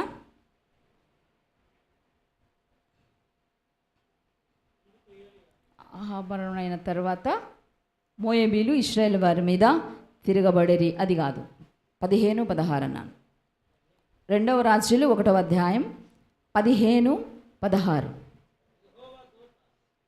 మెనహేము రాగా పట్టణపు వారు తమ గుమ్మములు తీయలేదు కనుక అతడు వారందరినీ హతము చేసి తిర్సాను దానిల గ్రామములంటి కొల్లబెట్టి అచ్చట గర్భిణీలందరినీ గర్భములను చంపెను. అది ఎక్కడ ఉన్నదంటే, క్రీస్తు పూజను తప్పించి ఇతర దేవతల తట్టు తిప్పు దురాచారం ఈ సంఘములో ఉన్నది. ఇదే జారతము. ప్రభువునందున విశ్వాసము నుండి తప్పించకూడదు కనుక వీళ్ళు క్రైస్తవులు కూడా శకునములు అడుగుచున్నారు. అది తప్పు. ఎట్లనగా ఇది 2వ అధ్యాయంలో చూస్తే 2వ రాజులు 1వ అధ్యాయము 15-16 ఉన్నటువంటి మాట ప్రకారంగా కనిపిస్తుంది. 16th యెహోవా దూత వానికి భయపడక వానితో కూడా దిగిపోము ఏలియాకు సెలవిచ్చిన కనుక అతడు లేచి వానితో కూడా రాజు వద్దకు వచ్చాను. రాజును చూసి విచారణ చేయుటకు ఇశ్రాయేలు వారి మధ్య దేవుడున్న వాడు లేడనుకొని వారు దానిని పాత పెట్టిపోయి అయితే దాని కపాలమును 2వ రాజులు 9వ అధ్యాయము 35. వారు దాన్ని పాత పెట్టిపోయి అయితే దాని కపాలమును పాదములను అరచేతులను తప్ప మరి ఏమీ కనబడలేదు. వారు తిరిగి వచ్చి అతనితో ఆ సంగతి తెలియజెప్పగా అతను ఇట్లా, నేను ఇది యెజబేలని ఎవరినూ గుర్తుపట్టలేకుండా. అంటే ఒకసారి ఆగండి. ఇక్కడ ఏం చూస్తున్నామంటే, ఇశ్రాయేలు రాజు అయినటువంటి అహాబ్ ఏం చేస్తాడంటే శకునాన్ని పంపిస్తాడు. సోదెగాండ్రను పంపించి చేయకూడదన్నాను కదా, రాజే, యూదుల రాజే. అక్కడ ఏం చేస్తున్నాడు? శకునాన్ని పంపించుండగా ఏలియా ఎదురుగా వచ్చి, దేవుని ప్రవక్త లేరని నీవు ఏకాను దేవతేగు బయల్జెబూబు నద్దకు విచారణ చేయుటకే దూతను పంపితివే, నేనుండగా దేవుని ప్రవక్త నేనుండగా నాకు చెప్పడం మానేసి ఒక దేవత దగ్గర నువ్వు పంపిస్తావా అని చెప్పి నీవు ఏమంటున్నాడు? మంచము మీద నువ్వే మంచం ఎక్కడ బెయల్జెబూబు విచారణ చేయడానికి దూతలను పంపితివే నీవెక్కిన మంచం మీద నుండి దిగకుండా నిశ్చయముగా నీవు మరణమవుదవని చెప్పాడు. ఎవరికి? ఆహాబుకి. ఇక్కడ ఓకే ఓకే. ఇది అక్రమము, అవినీతి, అసూయ ఎక్కువై ఈ కాలంలో అలాంటి మనుషులు కూడా చాలామంది ఉన్నారు. మాట వినరు, వాళ్ళ దగ్గరికే వెళుతూ ఉంటారు కదా. అందుకే ఇక్కడ ఇంకో మాట ఉంది. ఏమన్నాడు? ఇక నువ్వు చెప్పిన మాట వినవు, నీ భార్యను బట్టి నువ్వు కూడా పాడైపోయావు. ఇక యెజెబెలుకి ఏం చెప్పాడు? నిశ్చయంగా నువ్వు చచ్చిపోతావు. ఎలా చచ్చిపోతావు ఉంది ఇక్కడ చూడండి. మారు మనసు పొందడం లేదు. అక్కడంతా జరిగినప్పటికీ మారు మనసు లేదు. సమయం ఇచ్చాడు దేవుడు, అయినా మారు మనసు లేదు. తన జారత్వాన్ని విడిచిపెట్టలే, ఏమున్నాయో లోపల విడిచిపెట్టట్లే. సమయం ఇస్తున్నాడు దేవుడు, కానీ విడిచిపెట్టట్లే. విడిచిపెట్టడం వలన ఏమైంది? ఇదిగో నేను దానిని మంచము పట్టించి దానితో కూడా వ్యభిచరించిన వాడిని. దీని పైన వచ్చిన చదవండి ఒకసారి. అక్కడి నుంచి యెజెబెలు దగ్గరకు వస్తారు. యెజెబెలు వారు తిరిగి వచ్చి అతనితో ఇంకా ఇంకా ఇంకా పైకి వెళ్ళాలి. అది ఇంకా చనిపోయిన తర్వాత, చనిపోక ముందు ఇంకొంచెం పైకి.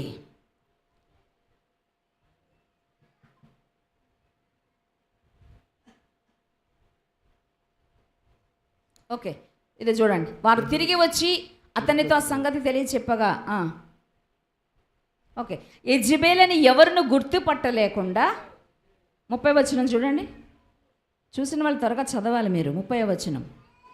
యెజ్రెయేలు ఊరికి వచ్చిన యెజ్రెయేలు ఊరికి వచ్చిన సంగతి యెజెబెలునకు వినబడిన. ఇక్కడ నుంచి గనుక ఆమె తన ముఖమునకు ఏం పూసుకుంది?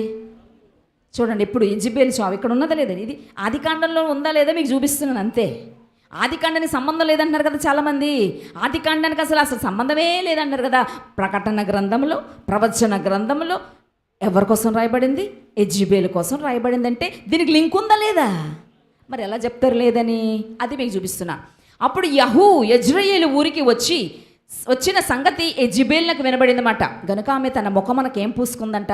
చంపేస్తాడని రంగు పూసుకొని, శిరోభూషణములు ధరించుకొని, అవన్నీ ధరించేసుకొని, కిటికీలో నుండి అన్ని బట్టే వేసేసుకొని, కిటికీలో నుండి ఏం చేస్తుంది? కనిపెట్టి చూస్తుంది. ఎవరు? యెజెబెలు కనిపెట్టి చూస్తుంది. చూస్తుండగా నెక్స్ట్ చూస్తుండగా యెహూ గుమ్మము ద్వారా ప్రవేశించాడు. యెహూ ఏం చేశాడంటే వేరే గుమ్మము నుంచి వచ్చాడు యెహూ, ఎందుకంటే యెజెబెలు చంపడానికి. ఆమె అతనిని చూచి, నీ యజమానుని చంపినవాడా, జిమి వంటివాడా, నీవు సమాధానముగా వచ్చుచున్నావా అని అడుగగా, అంటే నువ్వు సమాధానంగా వచ్చావా నా దగ్గరికి? నీ యజమాన్ని కూడా చంపేశావు అని అంటుంటే అడుగగా, అతడు తల ఎత్తి కిటికీ తట్టు చూచిన పక్షమందున వారెవరని అడుగగా 2-3 పరిచారకులు పైనుండి తొంగి చూశారు. ఎవరు వచ్చారో చూడండి. అంటే వాళ్ళిద్దరు పరిచారకులు ఉన్నారు. వాళ్ళిద్దరు కూడా ఏం చేశారు? కిటికీలో నుంచి తొంగి చూస్తున్నారు. ఓకే, నెక్స్ట్ తొంగి చూచిరి. త్వరగా మార్చమ్మా. దీనిని క్రింద పడద్రోయుడని అతడు చెప్పగా, వారు దానిని క్రిందికి పడద్రోసినందున దాని రక్తములో కొంత గోడ మీదను గుర్రముల మీదను చిందెను, మరియు గుర్రముల చేత అతడు దానిని త్రొక్కించాను. గుర్రాలతో తొక్కేశాడు. ఎవరిని? యెజెబెల్ని. ఇక్కడికి వద్దాం ఒకసారి. ప్రకటన గ్రంథంకి ఒకసారి రండి. ఒకసారి 21. మారు మనసు పొందుటకు నేను దానికి సమయం ఇచ్చి తిని కానీ అది తన జారత్వము విడిచిపెట్టి మారు మనసు పొందనొలదు. ఇదిగో నేను దానిని మంచము పట్టించి దానితో కూడా వ్యభిచరించిన వారు దాని క్రియల విషయమే మారు మనసు పొందితేనే కానీ వారిని బహుశ్రమల పాలు చేతును, దాని పిల్లలను నిశ్చయముగా చంపేదను. అందువలన అంతరింద్రియములను హృదయములను పరీక్షించేవాడును నేనే అను సంగములను తెలుసుకొనవలెను. వాళ్ళని కూడా చంపేసి, ఇదిగో నేను దాన్ని మంచం పట్టించి దానితో కూడా వ్యభిచరించి వారు దాని క్రియల విషయమే మారు మనసు పొందలేదు కనుక ఏం చేశాడు? యెజెబెల్ని చంపేశాడు లేదా? అందుకని ఆ కాలంలో యెజెబెలు క్రియల తట్టు బోధల తట్టు వాళ్ళు కనుక ఏలియా కాలంలో కూడా అలాగా వారు బయలు మోకాళ్ళని 800 ప్రవక్తలు మాత్రం వాళ్ళ తట్టు తిరగకుండా ఉన్నారు. అట్లే ఈ సంఘంలో కూడా భక్తులు ఉన్నారు, భక్తిహీనులు ఉన్నారు. ఇప్పుడు నువ్వు భక్తుడువా, భక్తిహీనుడువా? అందుకంటున్నాడు ఆ యొక్క భయంకరంగా చావు చనిపోయింది. ఇప్పుడు నువ్వు చదువు కదా సిస్టర్, అది ఒకసారి చదవండి. ఎలా దాన్ని ఏం పీక్కుందిన్నాయి, ఎవ్వరికి దొరకలే. వారు తిరిగి వచ్చి అతనితో ఆ సంగతి తెలియజెప్పగా, ఎంత చెప్పాలి అక్కడ? 36వ వచనం మొత్తం టోటల్ 9వ అధ్యాయం 2 రాజులు 9వ అధ్యాయం 2 రాజులు 9వ అధ్యాయం 36 వచనం. 36వ వచనం. వారు తిరిగి వచ్చి అతనితో ఆ సంగతి తెలియజెప్పగా అతడు ఇట్లా నేను ఇది యెజుబేలని ఎవరును గుర్తుపట్టలేకుండా ఇజ్రాయేలు భూభాగమందు కుక్కలు యెజుబేలు మాంసమును తినును. యెజుబేలు యొక్క కళేబరము ఇజ్రాయేలు భూభాగమునందున పెంటవలే నుండును అని తన సేవకుడు తిష్బీయుడగు ఏలియా ద్వారా యెహోవా సెలవిచ్చిన మాట చెప్పున ఇది జరిగెను. జరిగిందా? ఏలియా ద్వారా జరిగిందా లేదా? యెజబేలు యొక్క కళేబరము కూడా ఇజ్రాయేలు భూభాగమందున్న పెంటవలే ఉన్నదంట. ఎంతమందిని దాచుకుంది, ఎంతమందిని విగ్రహారాధనకు నడిపించింది, ఎంతమంది దేవుని భక్తులందరినీ కూడా తన వైపు తిప్పుకున్నది. కుక్కలు కుర్తివి పీక్కొని వెళ్ళిపోయి ఏది ఎక్కడ ఇది యెజబేలు శవం అని కూడా ఎవరు రాణి, అహాబు రాజు యొక్క రాణి యెజబేలు రాణి. అందుకే అంటారు యెజబేల్ లాంటిది చాలామంది స్త్రీలను పోలుస్తారు. యెజబేల్ అండి, దానిలో ఏలుబడి చేస్తుంది యెజబేలు. యెజబేలు లాంటి స్త్రీ ఏమైంది? పెంట కుప్ప వల్ల మారిపోయి తన సేవకుడు తిష్బీయుడు ఏలియా ద్వారా యెహోవా సెలవిచ్చిన మాట చొప్పున ఇది జరిగాను. ఇదే సేమ్ ఏదైతే జరిగిందో ఎక్కడ పాత నిబంధన గ్రంథంలో ఏ యెజబేల్ అయితే ఉన్నదో ప్రకటన గ్రంథము ప్రవచించే ఫ్యూచర్ తెలియపరిచేటువంటి గ్రంథంలో కూడా ఇదే ఇక్కడ రాయబడి ఉన్నది. తుయతైర పట్టణస్థులకు కూడా, తుయతైర సంఘాన్ని కూడా చెప్తున్నాడు, నీలో ఇంకా ఈ సంఘంలో యెజబేల్ లాంటి వాళ్ళు ఉన్నారేమో. సమయం ఇస్తున్నా సరే సమయాన్ని తిరస్కరిస్తున్నావేమో, సమయాన్ని వ్యర్థం చేస్తున్నావేమో. ఇదిగో దినములు చెడ్డ కనుక సమయమును పోనీక సద్వినియోగం చేసుకొనొచ్చు. అజ్ఞానుల వలె కాక జ్ఞానము గల వారుగా నడుచుకోమంటుంటే ఎన్నిసార్లు గద్దించాను, మాట వినని వాడు మరి తిరుగు లేకుండా హఠాత్తుగా నాశనమైపోతాడు. ఎన్నిసార్లు గద్దించాడో, ఎన్నిసార్లు మాట చెప్పాడో, మాట వినలేదు గనక హఠాత్తుగా నాశనం అయిపోయింది. యెజబేలు రాణి ఎవ్వడికి కనబడలే. చూడండి, అస్సలు భయంకర పరిస్థితి. అది రాణి బ్రతుక. కుక్కలు రాకుతున్నాయి రక్తంకి యొక్క కళేబ్రాలు కూడా లేవు, కుక్కలు తీసుకెళ్ళిపోయినాయి. ఆ మాట ఏలియా కూడా అదే మాట అంటాడు, నీవు జాగ్రత్త, నువ్వు చేస్తున్న తప్పు ఈ రకంగా జరగబోతుందని ఏలియా అప్పుడు ప్రవచిస్తాడు. అదే రీతిగా అక్కడ జరిగింది. ఇప్పుడు అదే ప్రవచనాలు ఇక్కడ చెబుతున్నాడు ప్రకటన గ్రంథంలో కూడా ఇదే జరగబోతున్నది. ఓ తుయతైర సంగమా, ఎలా ఉన్నావు నువ్వు? అందుకే దేవుడు చివరిగా మందలిస్తున్నాడు. ఏంటో తెలుసా? ఏమని మందలిస్తున్నాడో చూద్దాం ఒకసారి. మీ పైన మరి నేనే భారాన్ని పెట్టనయ్యా, కలిగి ఉన్న దానిని మాత్రం గట్టిగా పట్టుకోండి. ఏంటి కలుగున్నావు? డబ్బును కాదు, నీకు కలుగున్నది కదా డబ్బు. కట్టలు ఉన్నాయి, దీన్ని పట్టుకోమనలే. నీకుంది కదా ఉద్యోగం, దీన్ని పట్టుకోమనలే. నీ దగ్గర ఉంది కదా తిండి, ఇది పట్టుకోమనలే. నీ దగ్గర ఉంది కదా అందమైన భార్య అని పట్టుకోమనలే. జాగ్రత్త, జెజబేల్ లాగా ఏమవుతావు? కుక్కలు నాకుతాయి రక్తాన్ని, భయంకర పరిస్థితులకు వస్తావు. మందలిస్తున్నాడు. అందుకే నీ పైన నేనే భారం పెట్టను, కానీ నీకు కలిగి ఉన్నది ఏదంటే ఆ దేవుని నువ్వు కలిగి ఉన్నావు. గట్టిగా పట్టుకో. చెప్పట్లు కూడా దేవుని స్తుతిద్దాం.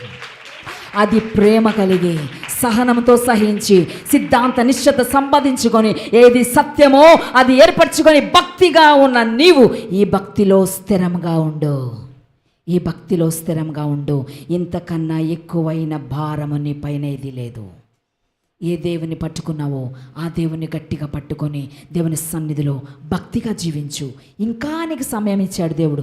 సమయం ఇచ్చాడు కదా అని ఇంకా రెచ్చిపోయి కానీ దేవుని మందిరాన్ని మానేసి విగ్రహారాధన చేసేటువంటి వారితో నువ్వు పాలిభాగస్తుడుగా ఉంటే, విగ్రహారాధనకు అర్పించినటువంటి వాటిని నువ్వు తింటూ ఉంటే జాగ్రత్త.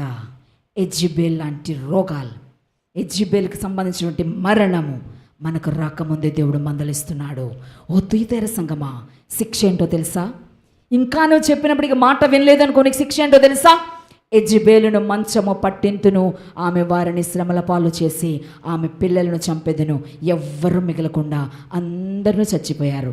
మంచం పట్టించుడంటే మారు మనసు పొందడానికి యెజబేలునకు ప్రభువు సమయం ఇచ్చినాను. తమ ప్రవర్తన దిద్దుకొనందున ఇప్పుడు ఈరోజు నీకు కూడా దేవుడు సమయం ఇస్తున్నాడు. ఇంకా నీ ప్రవర్తన దిద్దుకోపోతే తన మేడ నుండి క్రింద పడినట్లు చేసిన చివరకు మారు మనసు లేకుండా చనిపోయింది. ఎవరు? యెజబేల్. దాన్ని వెంబడించినందున దాని అనుచరులు ఉన్నారా లేదా? తొంగి చూడు అన్నప్పుడు అనుచరులు. ఇప్పుడు యెజబేల్ లాంటి వాళ్ళు ఉన్నారు. అనుచరులు ఎవరు అనుసరిస్తాడు అలాంటి వాడిని? ఆడ ఎలాగున్నాడు, నేను కూడా అలాగే ఫాలో అవుతా. ఆడేం చేస్తున్నాడు అలాగే చేస్తా. ఆడ ఆజ్ఞలు పాటించడు కదా, ఆడు చెప్పింది విండు కదా, ఆ వాక్యాన్ని విండు కదా, వాడు ఇష్టానుసారంగా జీవిస్తాడు కదా, నేను కూడా అలాగే ఉంటా. వాడు బాగోలేదేంటి, వాడు లేదేంటి, ఆడు రాజే, అహాబు రాజే, యెజెబెలు రాణి. అహాబు దిక్కులేని చావు సచ్చాడు, యెజెబెలు దిక్కులేని చావు సచ్చింది. ఈరోజు అనుచరులుగా నువ్వు కాళ్ళని ఉంటున్నావేమో. నేను చేయట్లేదండి, బట్ యు ఆర్ ఫాలోయింగ్. నేను చేయట్లేదండి కానీ నువ్వు అనుసరిస్తున్నావు. అలాగాని ఇంకా నువ్వు ఎవరిని అనుసరిస్తున్నావో, ఎవరిని ఫాలో అవుతున్నావో, ఎవడు ఎలా ఉన్నాడు వాళ్ళకి నేను ఉంటాను అనుకుంటున్నావో. యెజెబెలు చావు రాకముందే శిక్ష అంటున్నాడు దేవుడు. మంచము పట్టిస్తాను జాగ్రత్త. ఇక్కడైనా మారు మనసు పొందడానికి యెజెబెలుకు సమయం ఇచ్చినా సమయాన్ని తిరగలిసింది. ఇప్పుడు నీకు సమయం ఇస్తున్నాడు దేవుడు. అట్టి ఘోర మరణము పొందింది. మీలో ప్రతి వారికి వాని క్రియలు చెప్పిన ప్రతిఫలం ఇచ్చేదను. అట్లే ఈ సంఘంలోని మార్పు లేని వానికి అట్టి స్థితియే సంభవించును. విగ్రహారాధికులైన వారికి అందరికీ కలిగే భయంకరమైన శిక్ష, శ్రమలు, మరణము అవి ఇక్కడ చూచుచున్నాం. అందరం ఒకరిద్దామా ప్రభు సన్నిధిలో. ఎలా జీవిస్తున్నావు? తుయతయరా సంఘములా నువ్వు బ్రతుకుతుంటే దేవుడు మందలిస్తున్నాడు ఈరోజు. ఎవరిని ఫాలో అవుతున్నావో మంచం పట్టిస్తానంటున్నాడు. ఎవరిని అనుసరిస్తున్నావో తెగుళ్ళు చేత ఉంటావు. ఇది నేను చెప్తున్న మాటలు కాదు. ఏదైతే పవిత్ర గ్రంథమైనటువంటి బైబిల్ గ్రంథంలో రాయబడి ఉన్నాయో, పరిశుద్ధ గ్రంథంలో రాయబడి ఉన్న మాటలు, దేవుని చేత లిఖింపబడిన మాటలు మీకు తెలియపరుస్తున్నా. కనుక కోరిక సంఘములలో ఆత్మ చెప్పుచున్న మాట చెవి గలవాడు వినుగాక. సంఘ ప్రత్యక్షత హెచ్చించిన కొలది సంఘ స్థితి పెరుగుతున్నది కనుక ఆత్మ చెప్పే విషయాలు మరి ఎక్కువగా వినవల్లని, విను అనుభవములో పెరగవల్లని ప్రభు యొక్క కోరిక. ఒకవేళ నువ్వు వింటే నీకిచ్చే బహుమానము, జనములపై అధికారమునిచ్చేదను, వారు ఇనుప దండముతో ఏలుదురు, వేకువ చుక్కనిచ్చేదను.